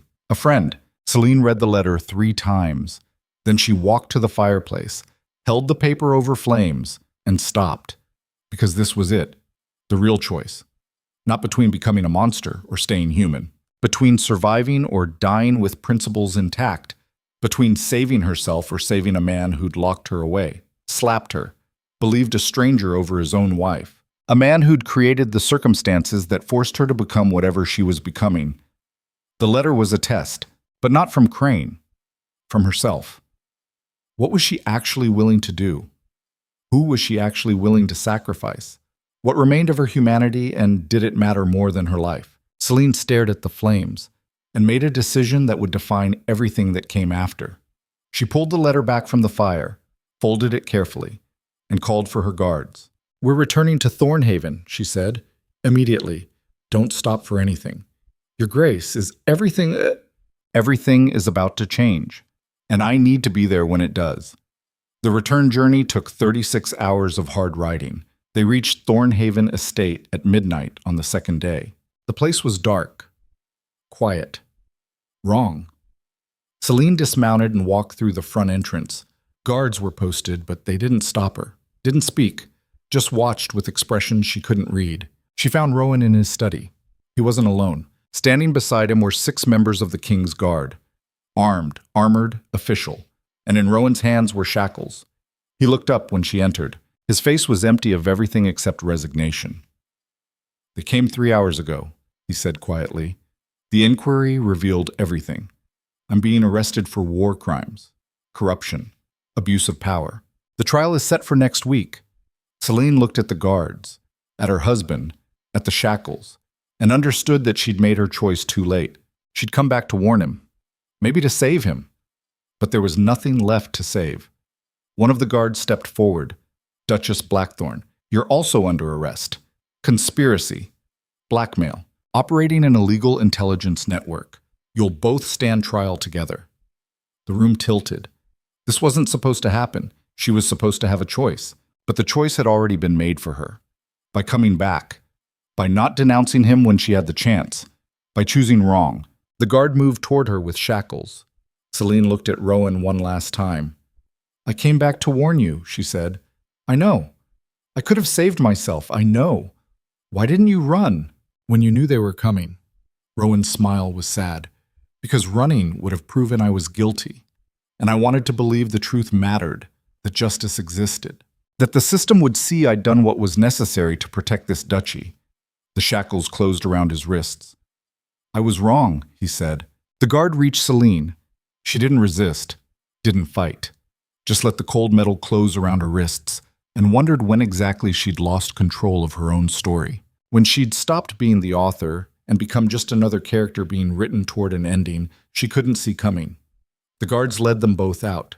Through corridors she'd walked 1,000 times, past servants who wouldn't meet her eyes, into carriages that would take them to cells and trials and judgments that had already been decided. And as Thornhaven Estate disappeared behind them into darkness, Celine understood the final lesson. Power wasn't about being smart. It wasn't about leverage or networks or intelligence. It was about being willing to sacrifice everything and everyone. And she'd failed that test, failed it by coming back. Failed it by choosing her husband over her survival. Failed it by believing that maybe, possibly, there was still a way to be good and survive in a world designed to destroy good people. She'd been wrong, and now she'd pay for that wrongness with everything she'd tried to protect. The carriage rattled through empty streets. Beside her, Rowan sat in silence. Their hands were bound, their fate sealed, and somewhere in the capital, Benedict Crane was probably smiling, because he'd won, not by destroying them directly, but by making them destroy themselves, by forcing them to choose between impossible options and then ensuring every choice led to the same ending. That was real power, not force, not violence, just the patient understanding that good people would always hesitate, would always choose wrong, would always save the thing that mattered less instead of the thing that ensured survival. Celine closed her eyes and accepted what was coming. Not death. Worse. The complete annihilation of everything she'd built, everything she'd become, everything she'd sacrificed to achieve. All of it gone. Because in the end, she'd still been too human to do what survival required, and humanity was a luxury she could no longer afford. But that realization came too late. It always did. The cell smelled like old stone and despair. Celine sat on the narrow bench that passed for furniture and counted the hours by the changing angle of light through the barred window. 14 hours since arrest. 16 since she'd made the catastrophic decision to return to Thornhaven. 18 since she'd still believed control was something she could maintain through intelligence and preparation. Those beliefs felt like they belonged to a different person, a naive person who thought the world rewarded cleverness over cruelty. The trial was set for 3 days from now. Public spectacle in the capital's grand courthouse. The kind of event that drew crowds and vendors selling roasted nuts and cheap wine. Entertainment disguised as justice. They'd be convicted before the first witness spoke. That was how political trials worked when powerful people wanted you gone. Rowan was in a cell 3 floors above hers. Different wing, different guards. They weren't allowed contact, weren't allowed to coordinate defense or strategy, or even say goodbye. That isolation was intentional, designed to break them separately so they'd turn on each other when the pressure became unbearable. Celine wondered if Rowan would hold, wondered if she would. The door opened. A guard she didn't recognize stepped in. Young, maybe 25. He glanced down the corridor before speaking. "You have a visitor." "I'm not allowed visitors." "You are now. 5 minutes." He stepped aside. Eric Vaughn walked into the cell like he owned it. The guard closed the door behind him and took up position outside. Eric looked at her with his mechanical arm resting against the wall, assessing damage the way field commanders assessed battlefield casualties. "You look like hell," he said. "I feel like hell. What are you doing here? Offering you a way out." Celine laughed. The sound was harsh, bitter. "There is no way out. Crane has every angle covered. The trial is theater. The verdict is already written." "Is it?" Eric pulled a small envelope from his jacket, handed it to her. Celine opened it. Inside was a single sheet of paper. A pardon, signed by the king himself. Her name, her crimes, all of it forgiven. Conditional on one thing. She looked up. "What's the condition?"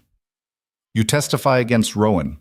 Every crime, every corrupt decision, every war atrocity he committed or ordered. You give them everything and you walk away free. And if I refuse, then you hang beside him next week." Celine stared at the pardon. Royal seal. Official signature. Genuine. "This is what the letter offered," she said quietly. "The one I received at the Southern Estates. Denounce him or die with him. And you chose to come back anyway. Which was noble, stupid, but noble. He's my husband. He's a man who locked you in a tower and slapped you in front of a room full of witnesses. A man who believed a stranger over you.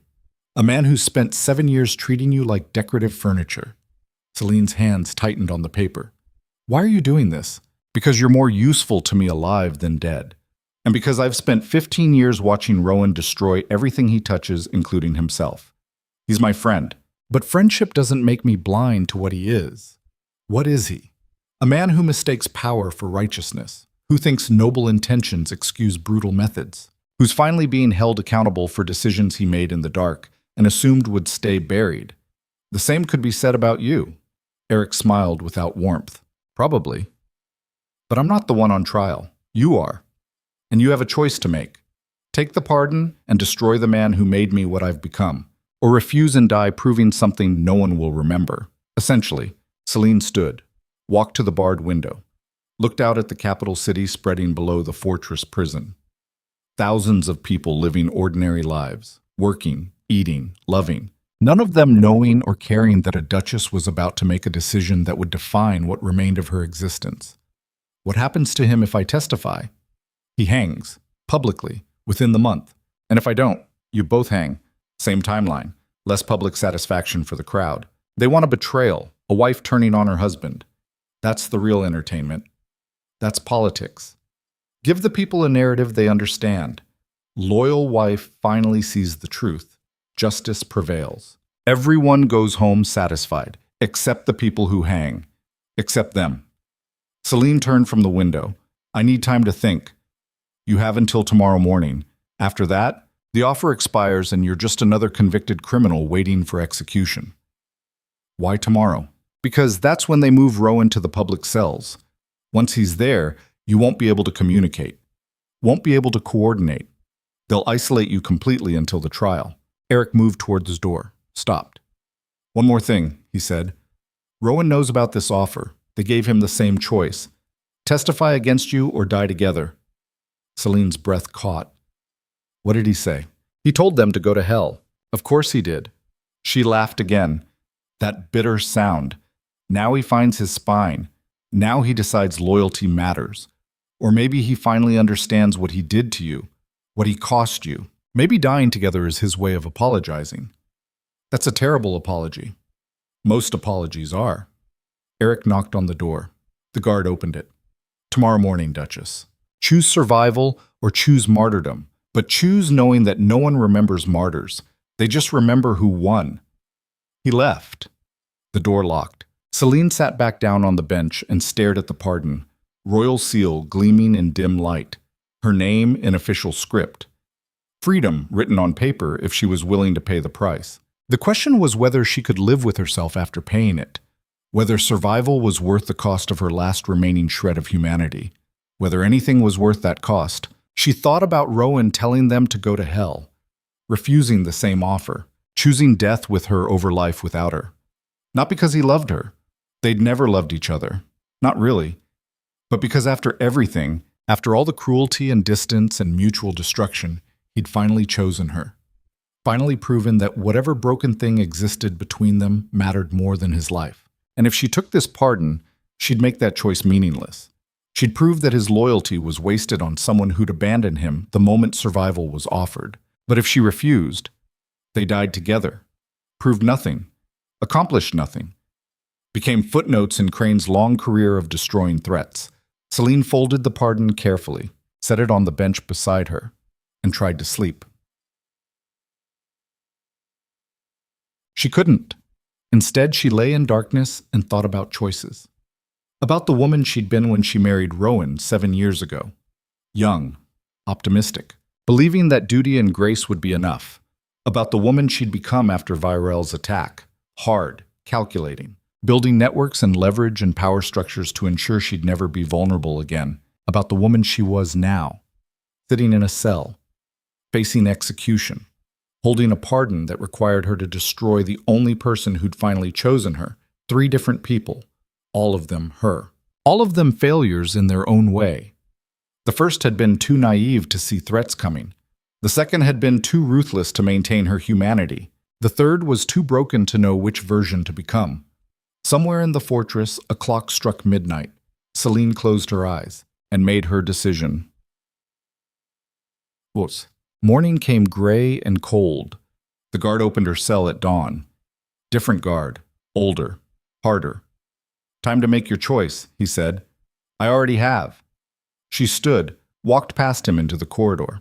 He led her through stone passages to a small administrative office where Eric waited with official-looking documents spread across a desk.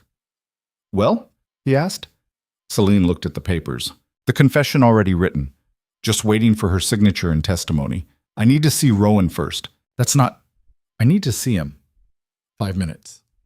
Then I'll give you my answer. Eric studied her face, then nodded. 5 minutes. They took her upstairs. Through corridors lined with cells holding people who'd made their own catastrophic choices. Murderers, thieves, traitors. All of them waiting for judgment or execution or mercy that would never come. Rowan's cell was larger than hers. That was the only difference. He stood when she entered, looked at her with eyes that held too much. Regret. Resignation. Something that might have been love if either of them had ever learned what that actually meant. They told you about the offer, she said. Yes. You refused. Yes. Why? Rowan walked to the barred window, stood with his back to her. Because I finally understand what I did to you, he said. Not just the confinement, not just the slap, everything. 7 years of treating you like you were less important than my ambitions, less real than my political goals, less worthy of basic dignity than strangers I'd just met. He turned. I destroyed you, Celine. broke you down and forced you to rebuild yourself into something harder just to survive being married to me. And when you became that harder thing, I resented you for it. Hated that you weren't the compliant decoration I'd married. His voice cracked. So when they offered me freedom in exchange for your destruction, I understood that was exactly what I'd been doing our entire marriage. Destroying you to save myself. And I'm done doing that. If we die together. And maybe that's the only decent thing I've done in 7 years. Celine felt something break in her chest. Not her heart. That had broken long ago. Something else. The last wall between who she'd been and who she'd become. I came here to tell you I'm taking the pardon, she said. Rowan nodded slowly. I understand. No, you don't. I'm taking it because I finally realized something. Dying with you accomplishes nothing. It makes me a victim of your choices one final time. But surviving means I get to destroy Crane. Hunt down everyone who orchestrated this. Make them pay for treating us like pieces to be moved and sacrificed. That's revenge, not justice. There is no justice. There's only who's left standing when the dust settles. And I'm going to be standing, not because I'm better than them, but because I'm willing to become worse. Celine, I'm going to testify against you. I'm going to give them every crime, every atrocity, every corrupt decision you ever made. I'm going to help them hang you. His face went pale, and then she continued, I'm going to use the position that gives me, the sympathy, the power of being the loyal wife who finally saw the truth. I'm going to use all of it to systematically destroy Benedict Crane and everyone who helped him. I'm going to burn their lives down the way they burned ours. Rowan stared at her. You've finally become it, he said quietly. The thing Crane feared, the thing Mrs. Brennan warned about, someone with nothing left to lose and everything to gain from destruction. Yes, then do it. Survive. Destroy them. Make my death mean something. Your death won't mean anything. It'll just be another execution, another political inconvenience removed. Then make them remember it. Make them regret it. Make them understand they created something worse by forcing this choice. Celine walked to him, stood close enough to see the fear and acceptance warring in his eyes. I'm sorry, she said, for what I'm about to do, for what I have to become to do it.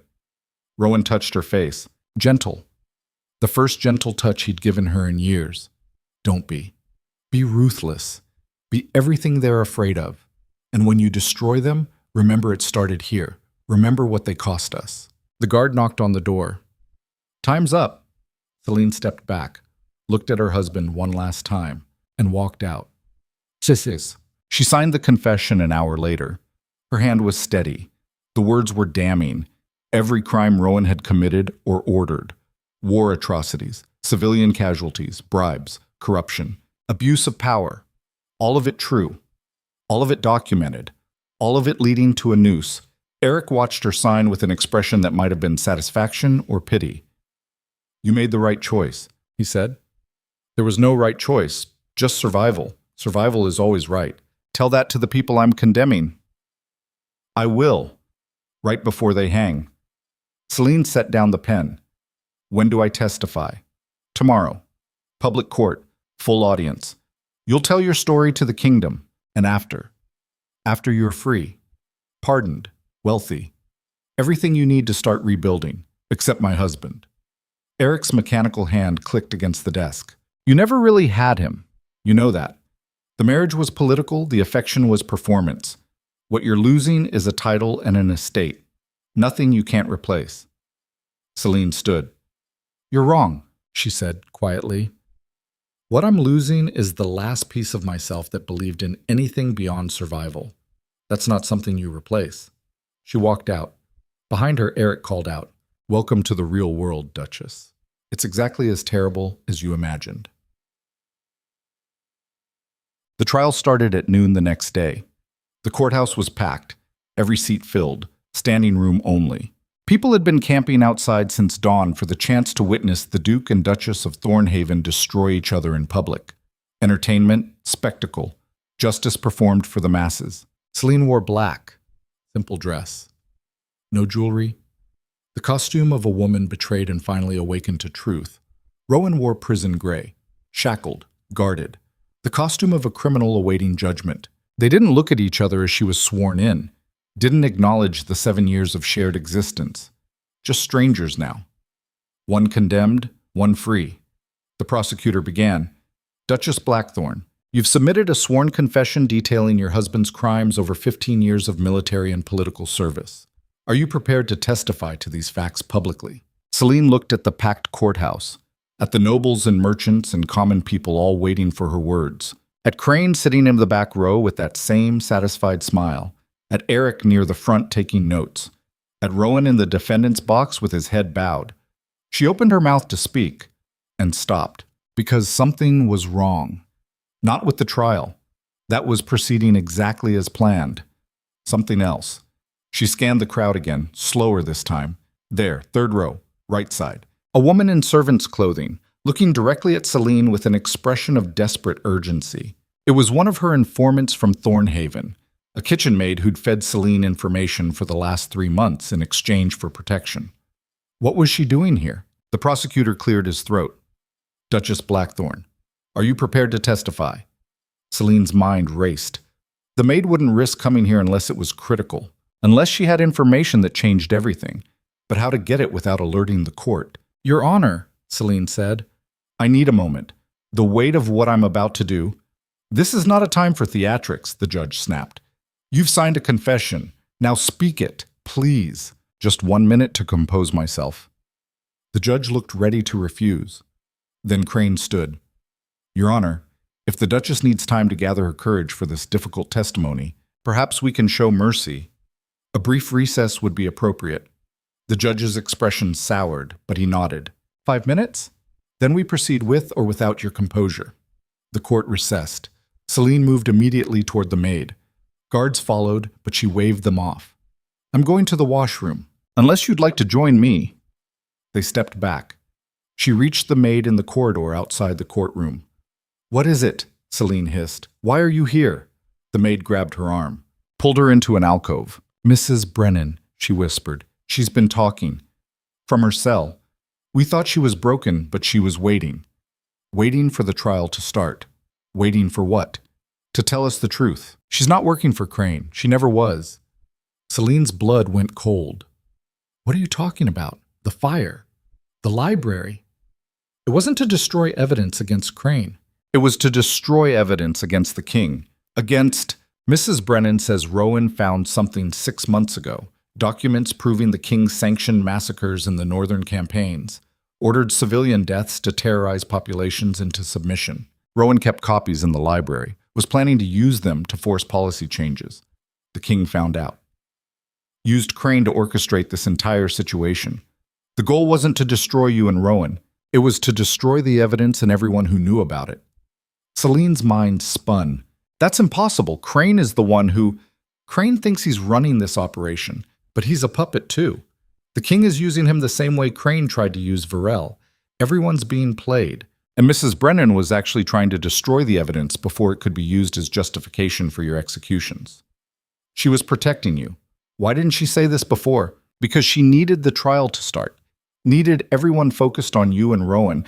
While they're distracted, her people are breaking into the royal archives, getting proof, real proof of what the king ordered. Celine grabbed the maid's shoulders.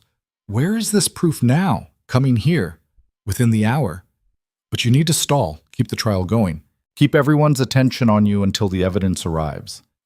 And if it doesn't arrive, then you just condemned your husband for crimes that pale in comparison to what the king has done. And the real monster walks free while you both hang. Celine's hand shook. This changes everything. Yes. I have to tell the court. Have to stop the testimony. You can't, not yet. The moment you reveal what you know, the king's guards will shut down the trial, destroy the evidence, kill anyone who might talk. You have to play along. Make them think you're cooperating until the proof is here. Celine looked back toward the courtroom, at the judge waiting, at the prosecutor preparing, at Rowan sitting in chains about to be condemned by his own wife's testimony, at Crane thinking he'd won, at the king's representatives in the royal box watching everything with cold satisfaction. She had minutes to decide. Testify as planned and help hang an innocent man while the real criminals walked free. Or reveal the truth now and watch everyone involved get silenced before proof could arrive. Or stall. Play the role. Give Mrs. Brennan's people time to deliver evidence that might not even exist. 3 impossible choices. all of them leading to different hells. The guard approached. "Time's up, Duchess." Court's resuming. Celine looked at the maid. "How long do I need to stall?" 40 minutes. Maybe less. That's a lifetime in a courtroom. Then make it feel like 10 minutes. Do what you do best. Perform, manipulate, survive. The maid disappeared into the crowd. Celine walked back into the courtroom with her heart hammering against her ribs like it was trying to escape. Everyone stood as the judge entered. "Be seated. We'll continue with the Duchess's testimony." Celine took the stand again. Every eye in the room focused on her. Rowan finally looked up, met her gaze. She saw the resignation there, the acceptance that she was about to destroy him. And she made a decision that would either save them both or damn them forever. She was going to lie. Not the lies they expected. The confession. The condemnation. Different lies. Lies that would buy time. Lies that would keep everyone focused on her while Mrs. Brennan's people did whatever impossible thing they were attempting. Lies that required her to become the greatest performer she'd ever been. The prosecutor approached. "Duchess Blackthorn, you've confessed to knowledge of your husband's crimes spanning 15 years. Let's begin with the northern campaigns, the civilian casualties. What did the Duke tell you about those deaths?" Celine took a breath, looked at Rowan, at Crane, at the King's box, and began the most important performance of her life. "He told me," she said slowly, "that orders came from the highest levels, that decisions about civilian casualties were made by people far above his command, that he was following directives he didn't agree with but couldn't refuse." The prosecutor frowned. "That contradicts your written confession." "My written confession was incomplete. I was scared, pressured. I signed what they told me to sign." "Your Honor, this is highly irregular." "Let her speak," the judge said. "Continue, Duchess." Celine continued, each word chosen carefully, each pause calculated to stretch seconds into minutes. "My husband made mistakes. I won't deny that. But the crimes he's accused of were ordered by others, sanctioned by people who are sitting in this room right now, people who are using this trial to bury their own culpability." "Who are you accusing?" the prosecutor demanded. "I'm not accusing anyone. I'm stating facts. The northern campaigns were brutal. Civilians died. But those decisions came from command structures, from councils, from advisors who whispered in royal ears about tactical necessities and acceptable losses." Crane stood abruptly. "Your Honor, this is slander. The Duchess is trying to deflect blame. Is she?" the judge asked. "Or is she providing context this court needs to hear?" Celine kept talking, kept spinning words into time, kept the room focused on her while somewhere else, people she'd never met carried evidence that might not exist toward a destination they might never reach. She talked about the war, about politics, about the impossible choices soldiers faced when orders came from above. She talked for 10 minutes, then 15, then 20. The prosecutor tried to redirect, to get her back on script, to make her condemn Rowan the way she'd promised. But Celine was done following scripts.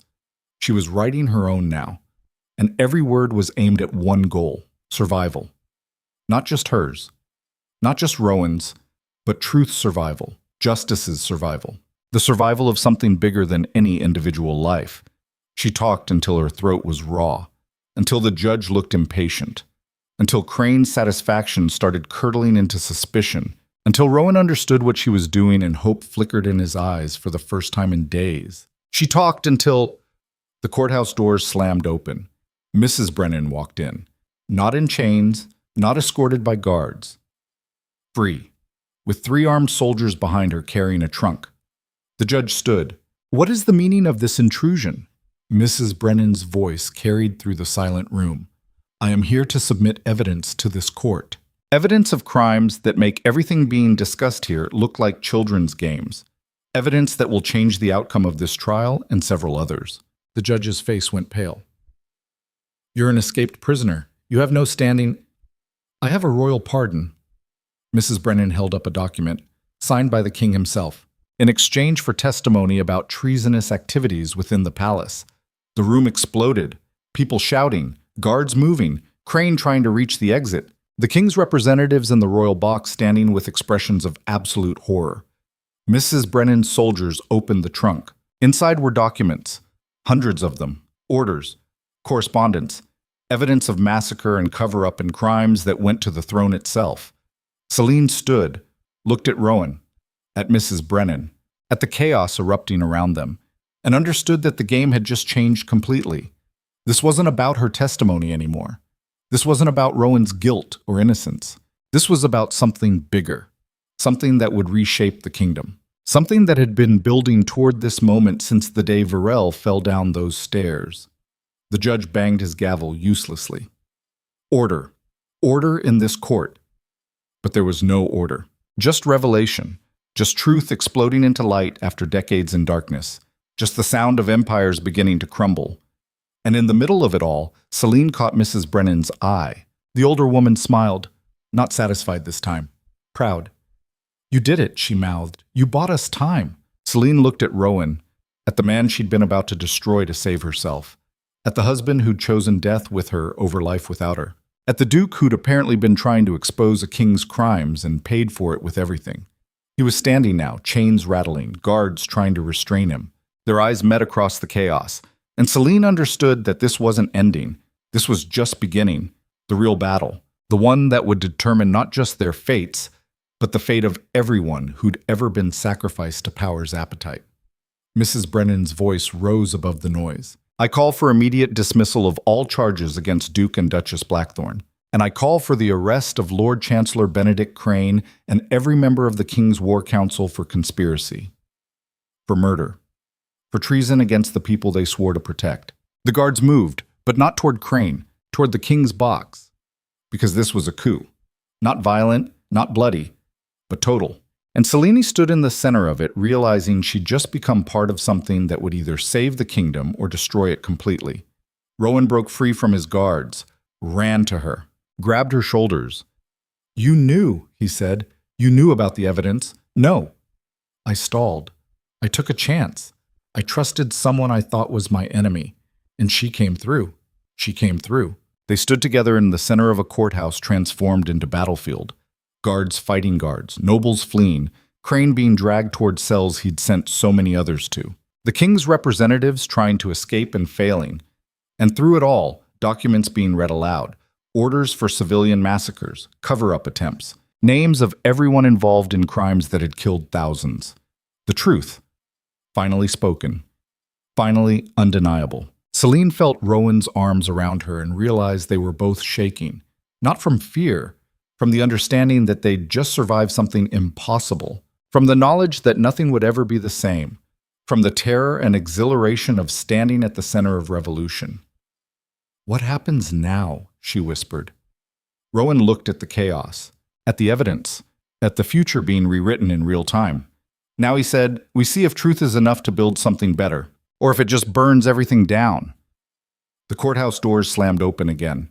More soldiers, more officials, the king himself being escorted in, not voluntarily. He looked at the documents being read, at Crane in chains, at Rowan and Celine standing free, and his face transformed into something terrible.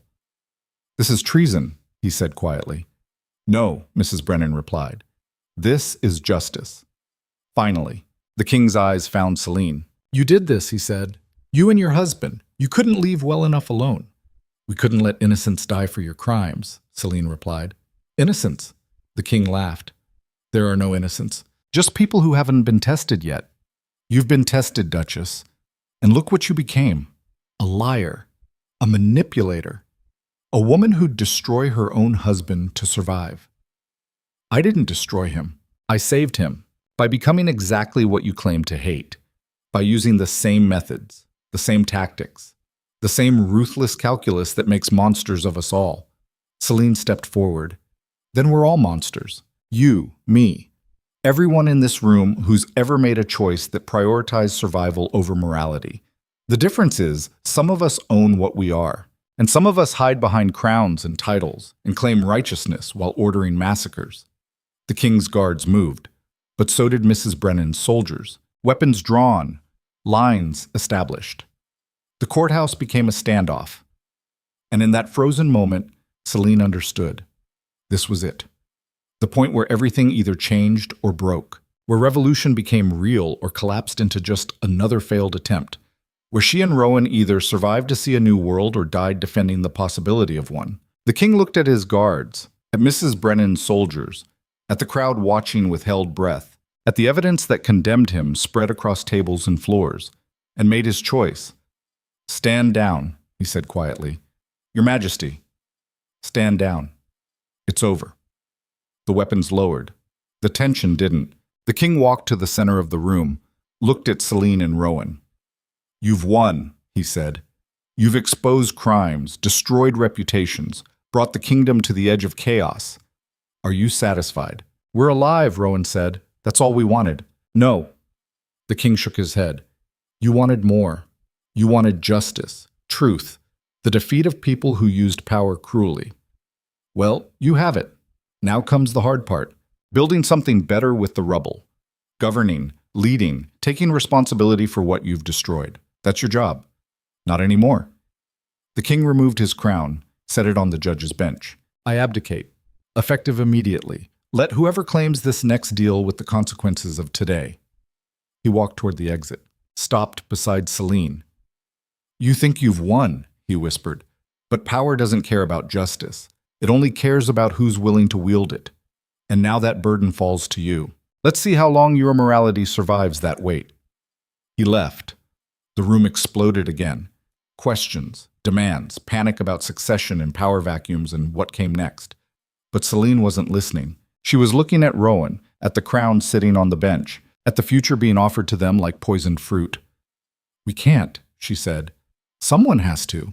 Not us. We're exactly what's needed. People who understand what power costs, what it corrupts, what it demands. People who've been broken by it and survived. That doesn't qualify us to wield it. Nothing qualifies anyone. You either take it or someone worse does." Rowan walked to the bench, looked at the crown, looked at Celine. "Together," he said. "Or not at all." Celine stood frozen, every instinct screaming to run, to reject this final trap, to choose survival over responsibility. But she thought about the people who died in northern massacres, about the civilians sacrificed to tactical necessities, about everyone who'd ever been ground beneath power's wheels while good people watched and did nothing. And she understood. This was the choice that mattered, not survival, but what you did with it after. She walked to Rowan, looked at the crown, at the future it represented, at the impossible burden it offered. "Together," she said. He picked up the crown, didn't put it on, just held it, held the weight of a kingdom in his hands while the courthouse fell silent. Everyone watching, everyone waiting, everyone understanding that what happened next would define generations. Rowan looked at the crowd. "We didn't come here to take power," he said. "We came here to survive, to expose truth, to prevent innocent people from dying for crimes they didn't commit. But if power is being offered, if leadership is needed, if the alternative is chaos and whoever fills that void being worse than what came before, then we accept," Celine finished, "not because we want it, but because refusing it would be one more abdication of responsibility, one more good person choosing safety over service." She took the crown from Rowan's hands, held it between them. "This is the part where we're supposed to become the very thing we fought against," she said, "where power corrupts us, where we justify brutality as necessity, where we become the next king and queen who order massacres and call it leadership." "Yes. So how do we prevent that?" Rowan's smile was grim. "We don't. We just try. Every day. Every decision. We try to remember what brought us here, what it cost, what we promised ourselves we'd never become. And when we fail, because we will fail, we own it. We face it. We let it be stopped before it becomes what we fought to destroy. That's not enough. It's all we have."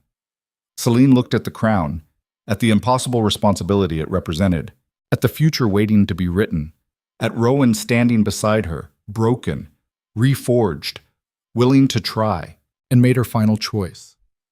She put the crown on his head, then took his hand. "Together," she said again. Together, he agreed.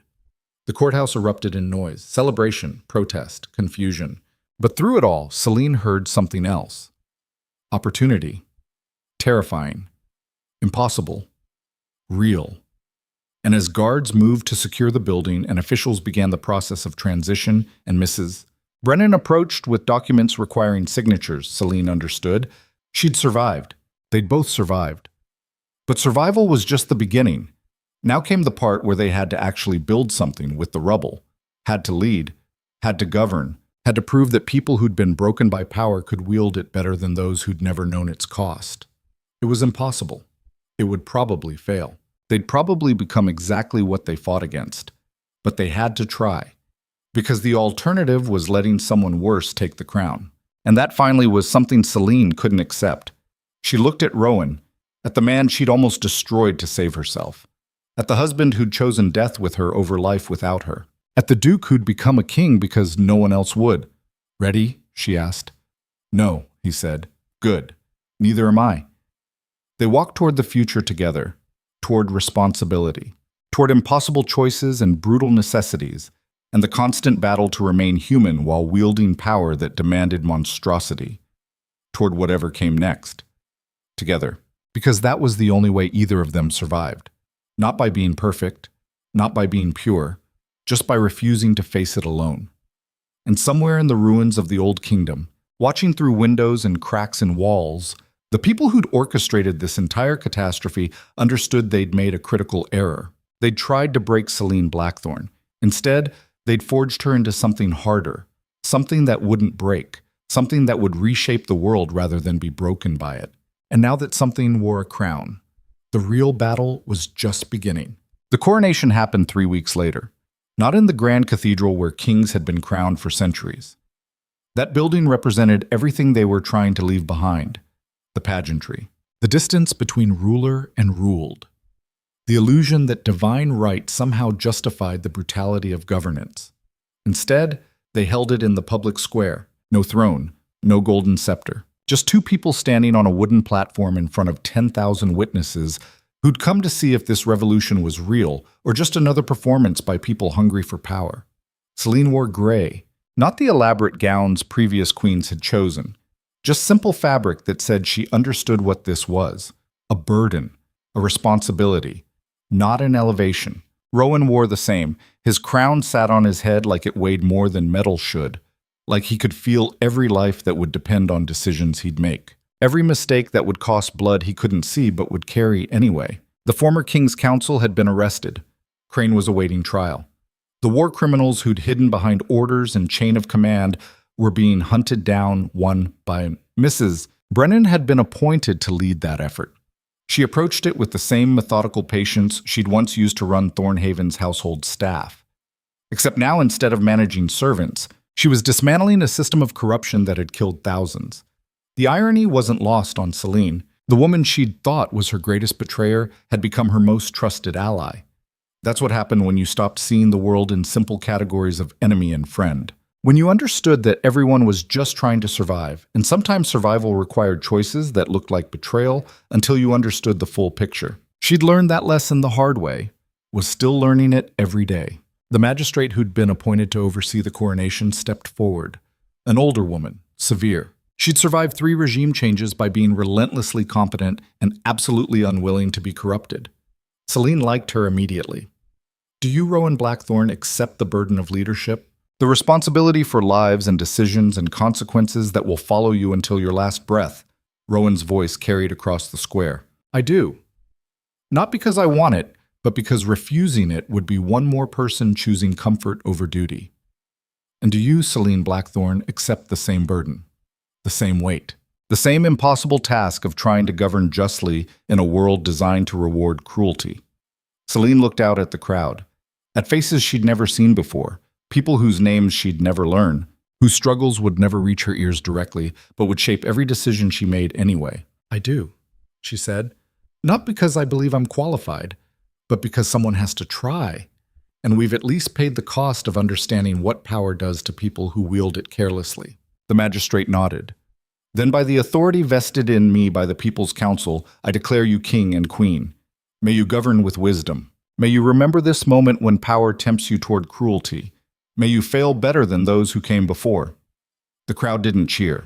They watched, waiting to see if this was different, waiting to see if people broken by power could actually wield it differently, waiting for the inevitable disappointment when ideals met reality and reality won. Celine felt that skepticism like weight on her shoulders, understood it, welcomed it even, Because the moment people stopped being skeptical was the moment leaders started believing their own mythology, started thinking they were special, chosen, above the consequences that crushed everyone else. That's when monsters were made. She wouldn't let that happen. Neither would Rowan. They'd built safeguards into the new government structure, councils with real power to check royal decisions, public forums where grievances could be aired, transparency in finances and military operations, everything they could think of to prevent what had been from becoming what would be. It wouldn't be enough. Nothing was ever enough when human nature was involved, but it was a start. And starting was all they had. The coronation ended without ceremony, no parade, no celebration, just two people walking down from the platform and getting to work. Because that's what this was. Work. Brutal. Endless. Unglamorous work. The first 100 days were chaos. Every system needed rebuilding. Every position needed filling with people who hadn't been corrupted by the old regime. Every policy needed examination to determine if it served the people or just maintained power structures. Celine worked 16-hour days. Rowan worked 18. When they collapsed into bed each night, too exhausted to speak, woke before dawn to do it again. Somewhere in that grind, something changed between them. Not love. They still didn't love each other in the way stories described. No passion, no romance, no pretense that this was anything other than a partnership forged in survival. But there was respect, understanding. The bone-deep recognition that they were the only two people in the kingdom who understood exactly what this cost. Who knew what it felt like to be broken by power and forced to wield it anyway. Who woke up every morning terrified they'd become what they'd fought against. That shared terror was more intimate than love. More honest than any vow they'd spoken. 3 months into their reign, the first real test came. A border dispute with the northern provinces. Resources were scarce. Tensions high. The old king would have sent troops, demonstrated strength, reminded everyone that defiance had consequences. Rowan wanted to negotiate. His council pushed back, hard. Show weakness now and every province will test you. Send a message. Establish dominance. Celine sat in that council meeting and watched her husband wrestle with the decision. Saw the moment he was tempted. The moment sending troops seemed simpler than the grinding work of diplomacy. She caught his eye, shook her head fractionally. He understood. This was the moment. The first real choice between being different and being effective. Between ideals and expedience. Between the leaders they'd promised to be and the leaders it was easier to become. Rowan stood. No troops, he said. We send negotiators, mediators. We find out what they actually need and whether we can provide it without violence. Your Majesty, one of the generals protested, that shows weakness. It shows we mean what we said, that we're actually trying to govern differently. And if that fails, if negotiations break down and violence becomes necessary, then we'll make that choice knowing we exhausted every alternative first. The council grumbled but obeyed. The negotiations took 6 weeks. Resources were redistributed. Agreements reached. The crisis resolved without a single soldier deployed. It wouldn't always work that way. Celine knew that. Rowan knew that. Some conflicts would require force. Some threats would need to be met with strength. But this time they'd chosen differently. And it had worked. That small victory felt larger than the coronation. Felt like proof that maybe they weren't doomed to repeat every mistake that came before. Maybe. The first year passed in a blur of decisions and compromises, and small victories mixed with crushing defeats. A new tax structure that distributed burden more fairly but still hurt people who couldn't afford it. Healthcare reforms that saved lives but bankrupted treasuries. Criminal justice changes that released innocent people but also let guilty ones slip through cracks. Every choice had costs. Every policy hurt someone. That's what governance was. Not choosing between good and evil, but between lesser harms and hoping you calculated correctly. Celine lay awake most nights counting those costs, putting faces to numbers, remembering that every policy was someone's life. She was sitting in the library one evening when Rowan found her. She'd been reading reports about poverty in the eastern districts, families choosing between food and medicine, children dying of preventable diseases because infrastructure had collapsed and rebuilding took time they didn't have. We're failing them, she said without looking up. We're trying. Trying isn't enough. People are dying while we try. Rowan sat beside her, took the report from her hands. We inherited a broken kingdom. We're rebuilding it. That takes time. Time they don't have. No, they don't. And that's the brutal truth we live with every day. We can't save everyone. Can't fix everything fast enough. Can't prevent every tragedy while we're restructuring an entire system of governance. Then what's the point? If we can't actually help the people who need it most, what's the point of any of this? Rowan was quiet for a long moment. The point, he said finally, is that we're building something that will outlast us. Systems that will prevent future suffering even if they can't eliminate current pain. We won't save everyone, but maybe the structures we're creating will save the next generation. And the one after that. That's cold comfort to the mother burying her child because we couldn't get medicine to her district fast enough. Yes, it is. And we carry that. We remember her. We use that failure to make better decisions next time. That's all we can do. Celine looked at him, really looked, at the lines that had appeared around his eyes over the past year, the gray threading through his hair, the weight he carried that had nothing to do with muscle and everything to do with consequences. You've changed, she said. So have you. Not for the better. Maybe not. Or maybe we're just finally becoming who we actually are instead of who we pretended to be. And who's that? People who understand that power is just organized failure. You make choices. People suffer. You try to minimize that suffering while accomplishing something that might prevent future suffering. And you fail, constantly. The question is whether you fail while trying to do better or fail while not caring that you're failing. Celine closed her eyes. That's exhausting. Yes. How did previous rulers do this without breaking? They didn't see the people they hurt as people. They saw them as numbers, statistics, acceptable losses. That made it easier. I can't do that. Neither can I. Which is why we're breaking. They sat in silence. Outside the library windows, the capital city spread out in lamplight and darkness. Thousands of lives. Thousands of struggles they'd never witnessed directly, but were responsible for anyway. Somewhere in that city, a mother was burying her child. Somewhere, a family was celebrating a birth. Somewhere, someone was making the choice between food and medicine while the people who governed them sat in comfortable libraries wrestling with abstract concepts of systemic change. The unfairness of it sat like stone in Celine's chest. She'd survived everything: Varel's attack, confinement, trial, revolution. She'd climbed to the highest position in the kingdom, and she was more powerless now than she'd ever been. Because power wasn't actually power. It was just visibility of your own inadequacy. Rowan stood, extended his hand. Come on, he said. Where? To see the city. Really see it. We have early meetings tomorrow, and we'll be useless in them if we forget why we're doing this. They took a carriage into the eastern districts that night, the poorest sections, the ones tourists avoided and nobles pretended didn't exist. Celine saw things that reports had sanitized. Families living in buildings that should have been condemned. Children working instead of learning because their parents couldn't afford to feed them otherwise. Old people dying alone because there was no system to care for them. The poverty was suffocating. The despair was worse. And through it all, there was life. People laughing, sharing meals, helping neighbors, building communities in the wreckage of systems that had failed them. That resilience was humbling. These people didn't have power, didn't have resources, didn't have any of the tools Celine and Rowan wielded. They just had each other. And they survived. Not thrived. Not prospered. Just survived through mutual aid and stubborn refusal to give up. Celine watched a woman sharing bread with 3 families who had none. Watched children playing games with sticks and stones.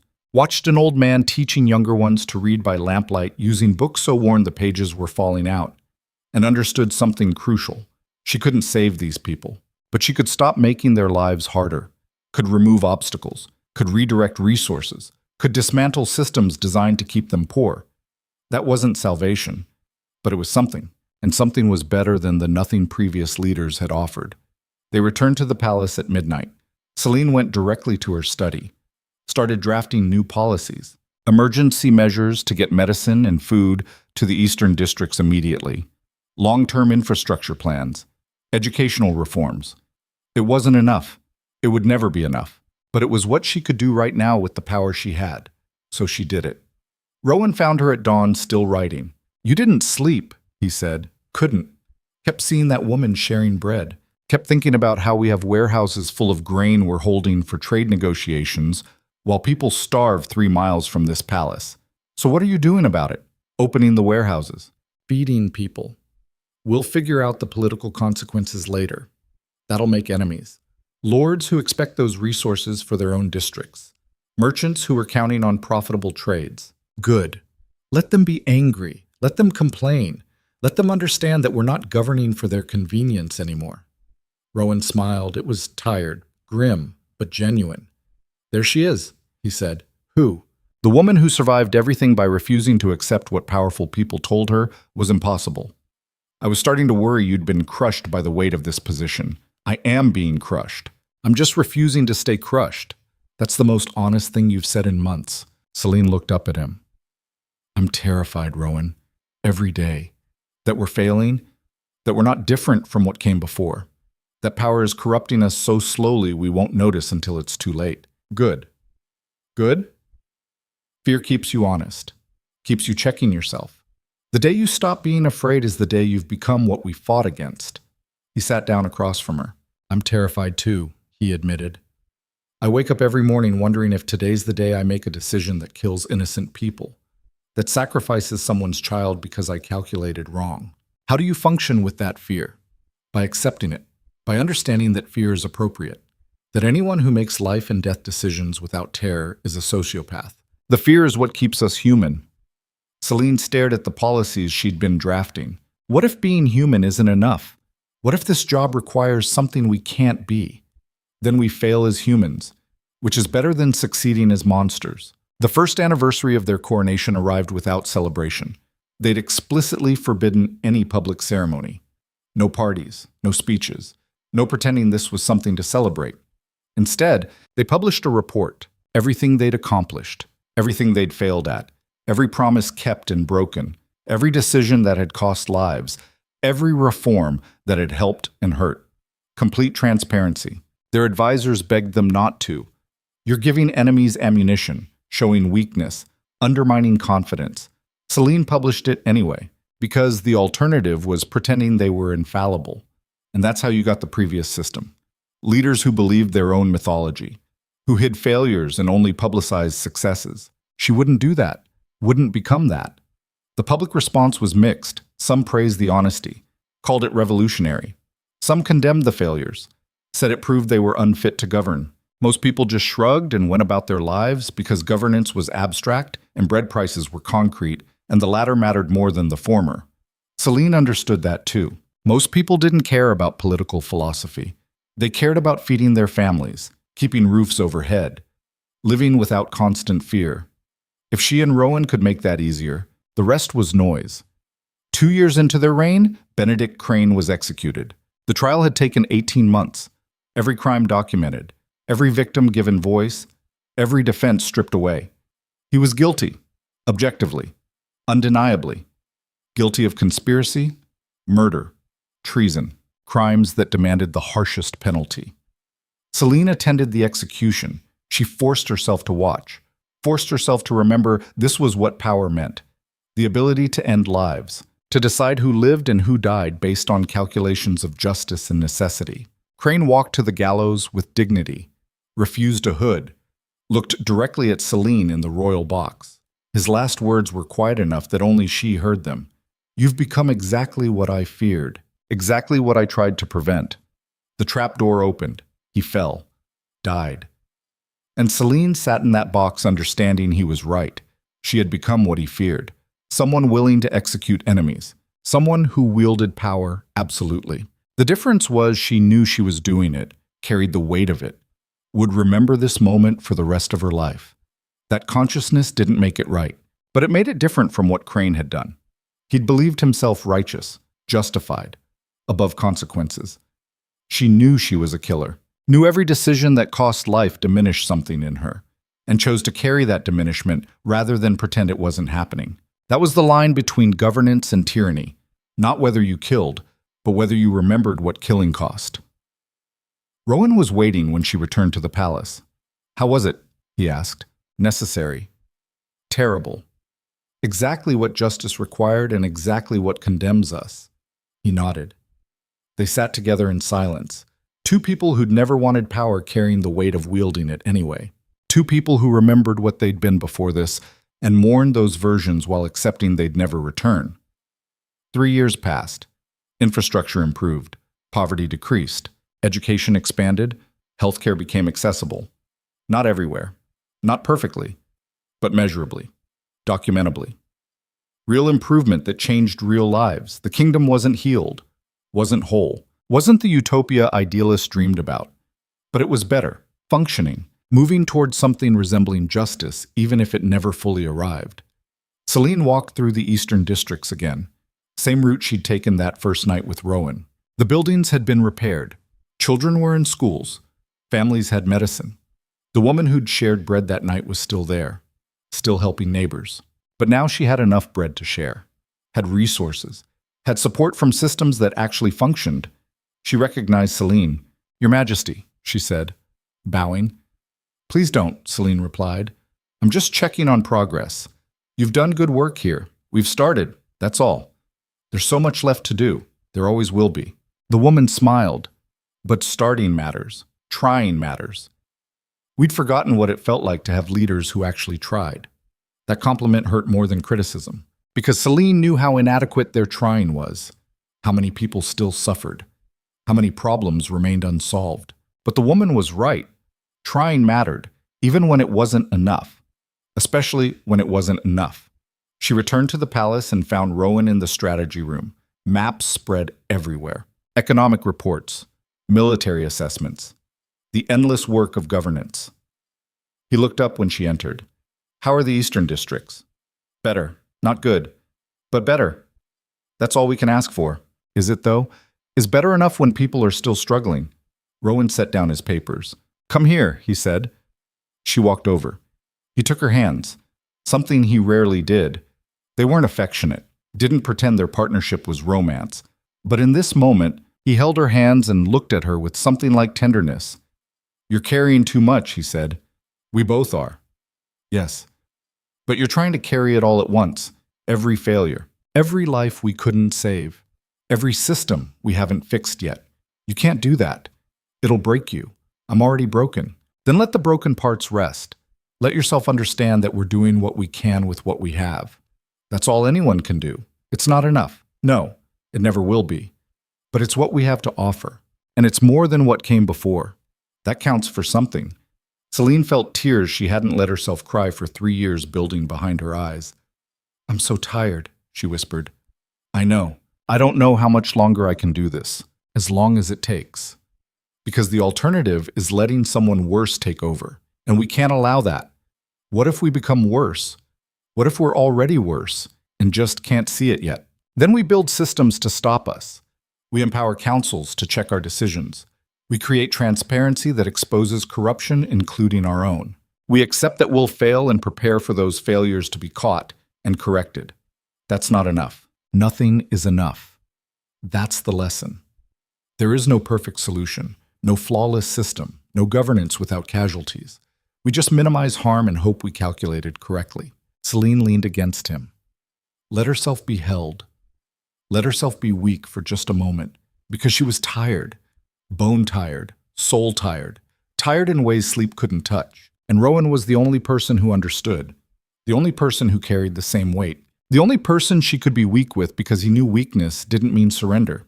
They stood like that until the sun set, until duty called again, until the work resumed because it never actually stopped. But for those few minutes, they were just two people who'd survived impossible things, two people who'd been broken and reforged. Two people who understood that strength wasn't about not breaking. It was about breaking and choosing to continue anyway. 5 years after their coronation, Rowan got sick. Not dramatically, not immediately fatal. Just the slow decline of a body that had been pushed too hard for too long. The physicians said it was exhaustion. Stress. The physical toll of carrying what they'd carried. They said he needed to rest, to step back, to let others carry the burden for a while. He refused, kept working until he collapsed. Woke up and kept working. Collapsed again. Celine found him in his study at midnight, barely conscious, still trying to review grain distribution reports. She took the papers from his hands. "You're going to kill yourself," she said. "Eventually, but not today. Rowan, this has to stop. It stops when the work is done. The work is never done. Exactly. So I keep working.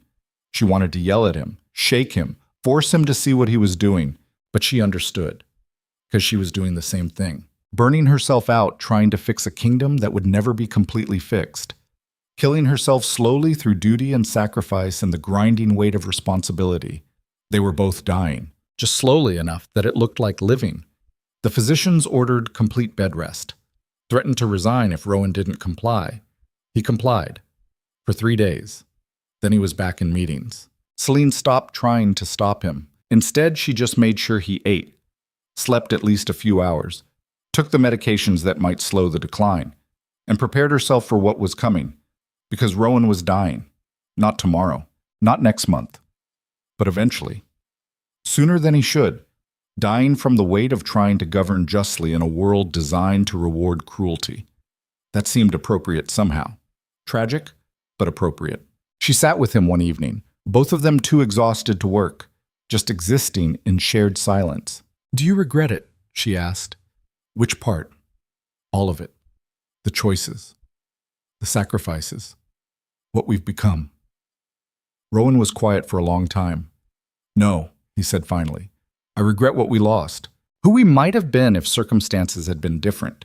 But I don't regret trying. Don't regret attempting to build something better, even if we're not living long enough to see it completed.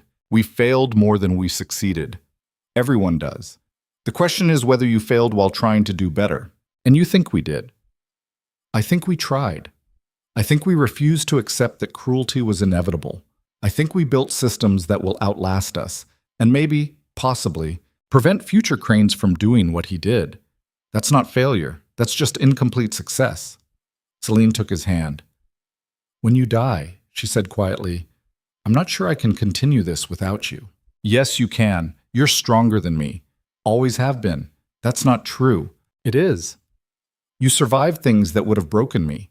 You're still here, still trying, still refusing to let the weight crush you completely. I'm crushed every day, but you get back up. That's what matters." The silence stretched. Then Celine spoke again. "I need you to know something," she said. "I never loved you, not the way stories describe. We weren't soulmates or destined or any of that romantic nonsense. I know, but somewhere in the last 5 years, you became the only person I trust completely. The only person who understands what this costs. The only person I can be weak with. That's not love, but it's something, and I need you to know I value it. Value you, even if I can't articulate it properly." Rowan smiled. "I know," he said again. "And for what it's worth, I feel the same. We built something in the wreckage. Not romance, but partnership. Understanding. The kind of bond that only forms when you survive hell together. Is that enough? It's more than most people get." 7 years after their coronation, Rowan died. Peacefully. In his sleep. After a day of productive meetings and decent meals and work that mattered, he just didn't wake up. Celine found him in the morning. She sat beside his body for an hour before calling anyone. Just sat. And remembered. The man who'd locked her away. Who'd slapped her. Who'd believed Betrayal over her. The man who'd chosen death with her over life without her. Who'd refused to betray her even when offered freedom. The man who'd carried impossible weight and tried to govern justly in a world designed to reward cruelty. The man who'd died from that attempt. Her partner. Her ally. Her only real friend. The funeral was public. Massive. The entire kingdom mourning a king who'd tried. Celine stood through it dry-eyed. Not because she didn't grieve, but because crying felt like indulgence when there was so much work left. The council asked if she wanted to appoint a co-regent. Someone to share the burden. She refused. She would carry it alone. Because that's what he'd have done. What he'd expect her to do. And because stepping away would dishonor everything they'd built. The first year without him was brutal. Every decision felt heavier. Every failure more crushing. Every small victory hollow because he wasn't there to share it. But she continued, kept working, kept building, kept refusing to let his death mean surrender, kept the promises they'd made. Both to the kingdom and to each other. 10 years after the coronation, Celine stood in the eastern districts again. The poverty was gone.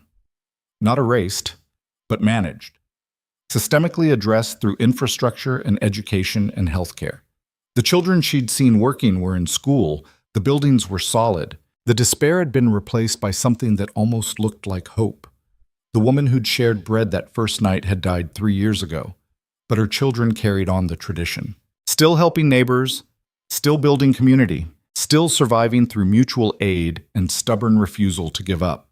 Celine watched them and felt something she hadn't allowed herself in years.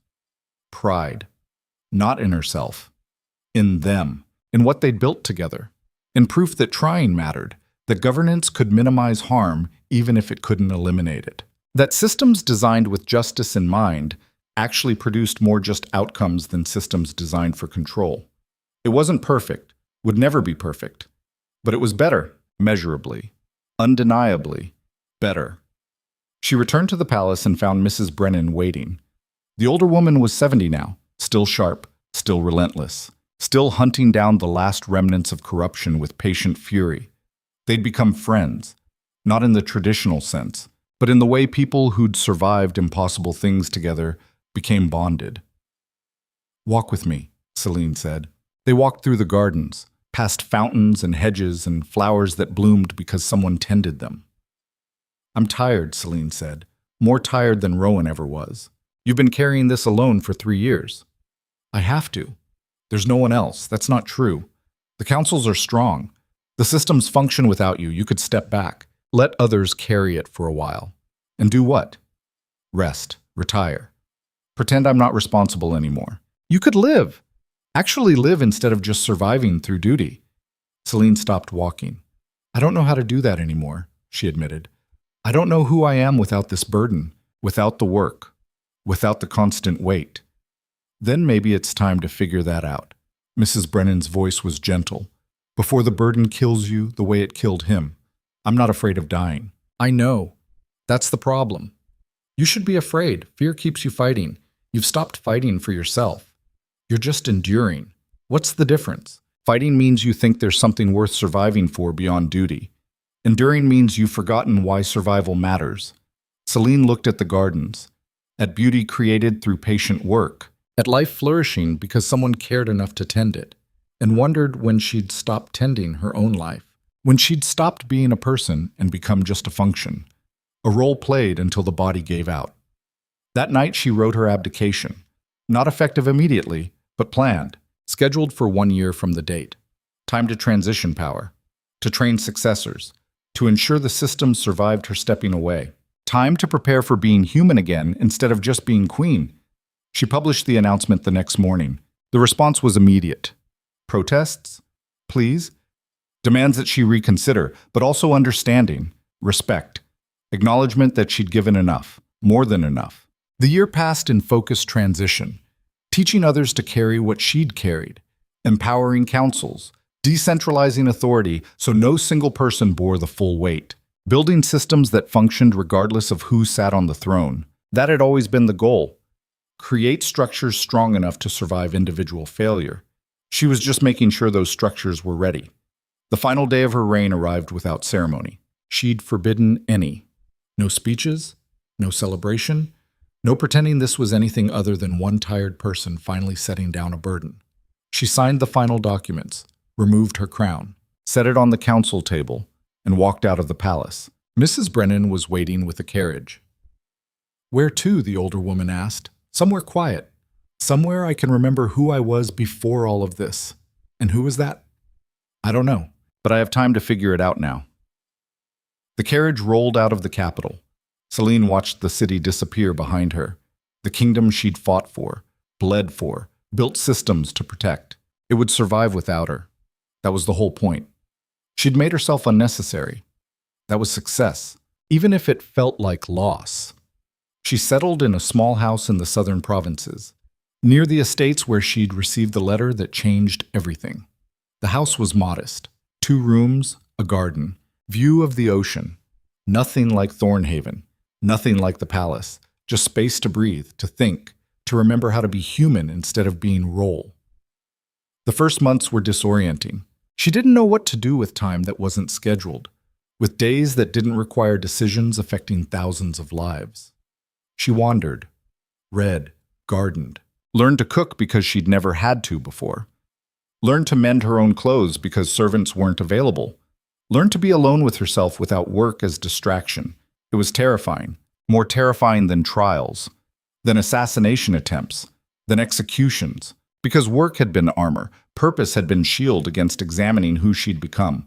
Now she had to face it directly, had to look at the woman she was and decide if that woman was someone worth being. She found journals in a box she'd brought from the palace. Records from 7 years ago when she'd first started investigating Varel's attack.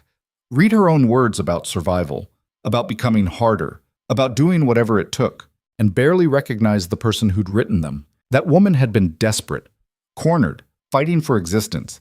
This woman was tired, free, fighting for nothing but trying to remember what peace felt like. Both versions were her. Both versions had been necessary. She didn't regret either, just mourned what they'd cost. 1 year after abdication, she received a letter from the new queen, a woman Celine had trained, mentored, trusted to carry on the work. The letter was brief. We're holding. Systems functioning. Poverty down another 3%. Infrastructure projects on schedule. The councils are strong. The kingdom is healing. Thank you for what you built, for showing us it was possible. We'll try not to break it. Celine read the letter 3 times, then burned it. Not from anger, from closure. The kingdom didn't need her anymore. That's what she'd worked for. That's what success looked like. Let it continue without her. 2 years after abdication, Celine finally felt like she might be learning to be human again. She had friends in the village, people who knew who she'd been but treated her like just another person. She helped at the local school, teaching children to read and think critically and question authority, teaching them that power wasn't inevitable, that systems could change, that trying mattered. She tended her garden, watched things grow, understood that sometimes the most important work was patient care rather than dramatic transformation. She existed without purpose beyond existing, and slowly, terrifyingly, wonderfully, that started feeling like enough. One evening, she sat on her porch watching sunset over the ocean and thought about Rowan, about the man who'd locked her away and then died trying to govern justly, about the partnership they'd built in the wreckage, about the kingdom they'd reshaped together, and felt something that might have been forgiveness. Not for him. He'd earned her understanding long before his death, for herself, for the choices she'd made, the lines she'd crossed, the person she'd become, for surviving when survival required becoming someone she didn't always recognize, for carrying weight that broke her and choosing to continue broken rather than surrender, for being human in a role that demanded monstrosity. She'd done her best.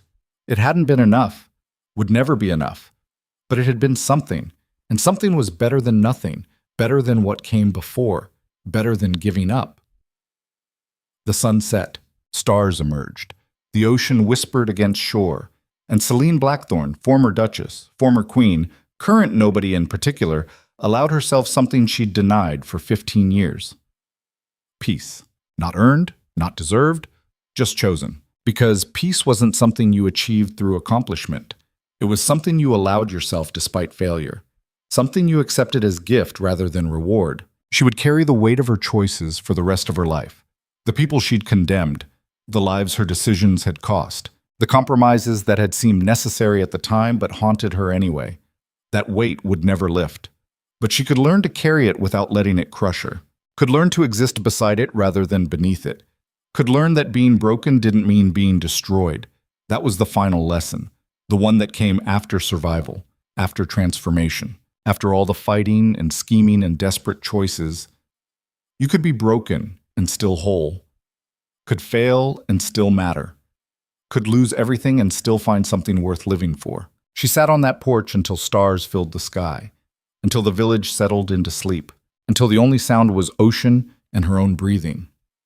And finally, after everything, Celine Blackthorne rested, not because the work was done. The work was never done, but because she was done. And that was enough. That would always be enough.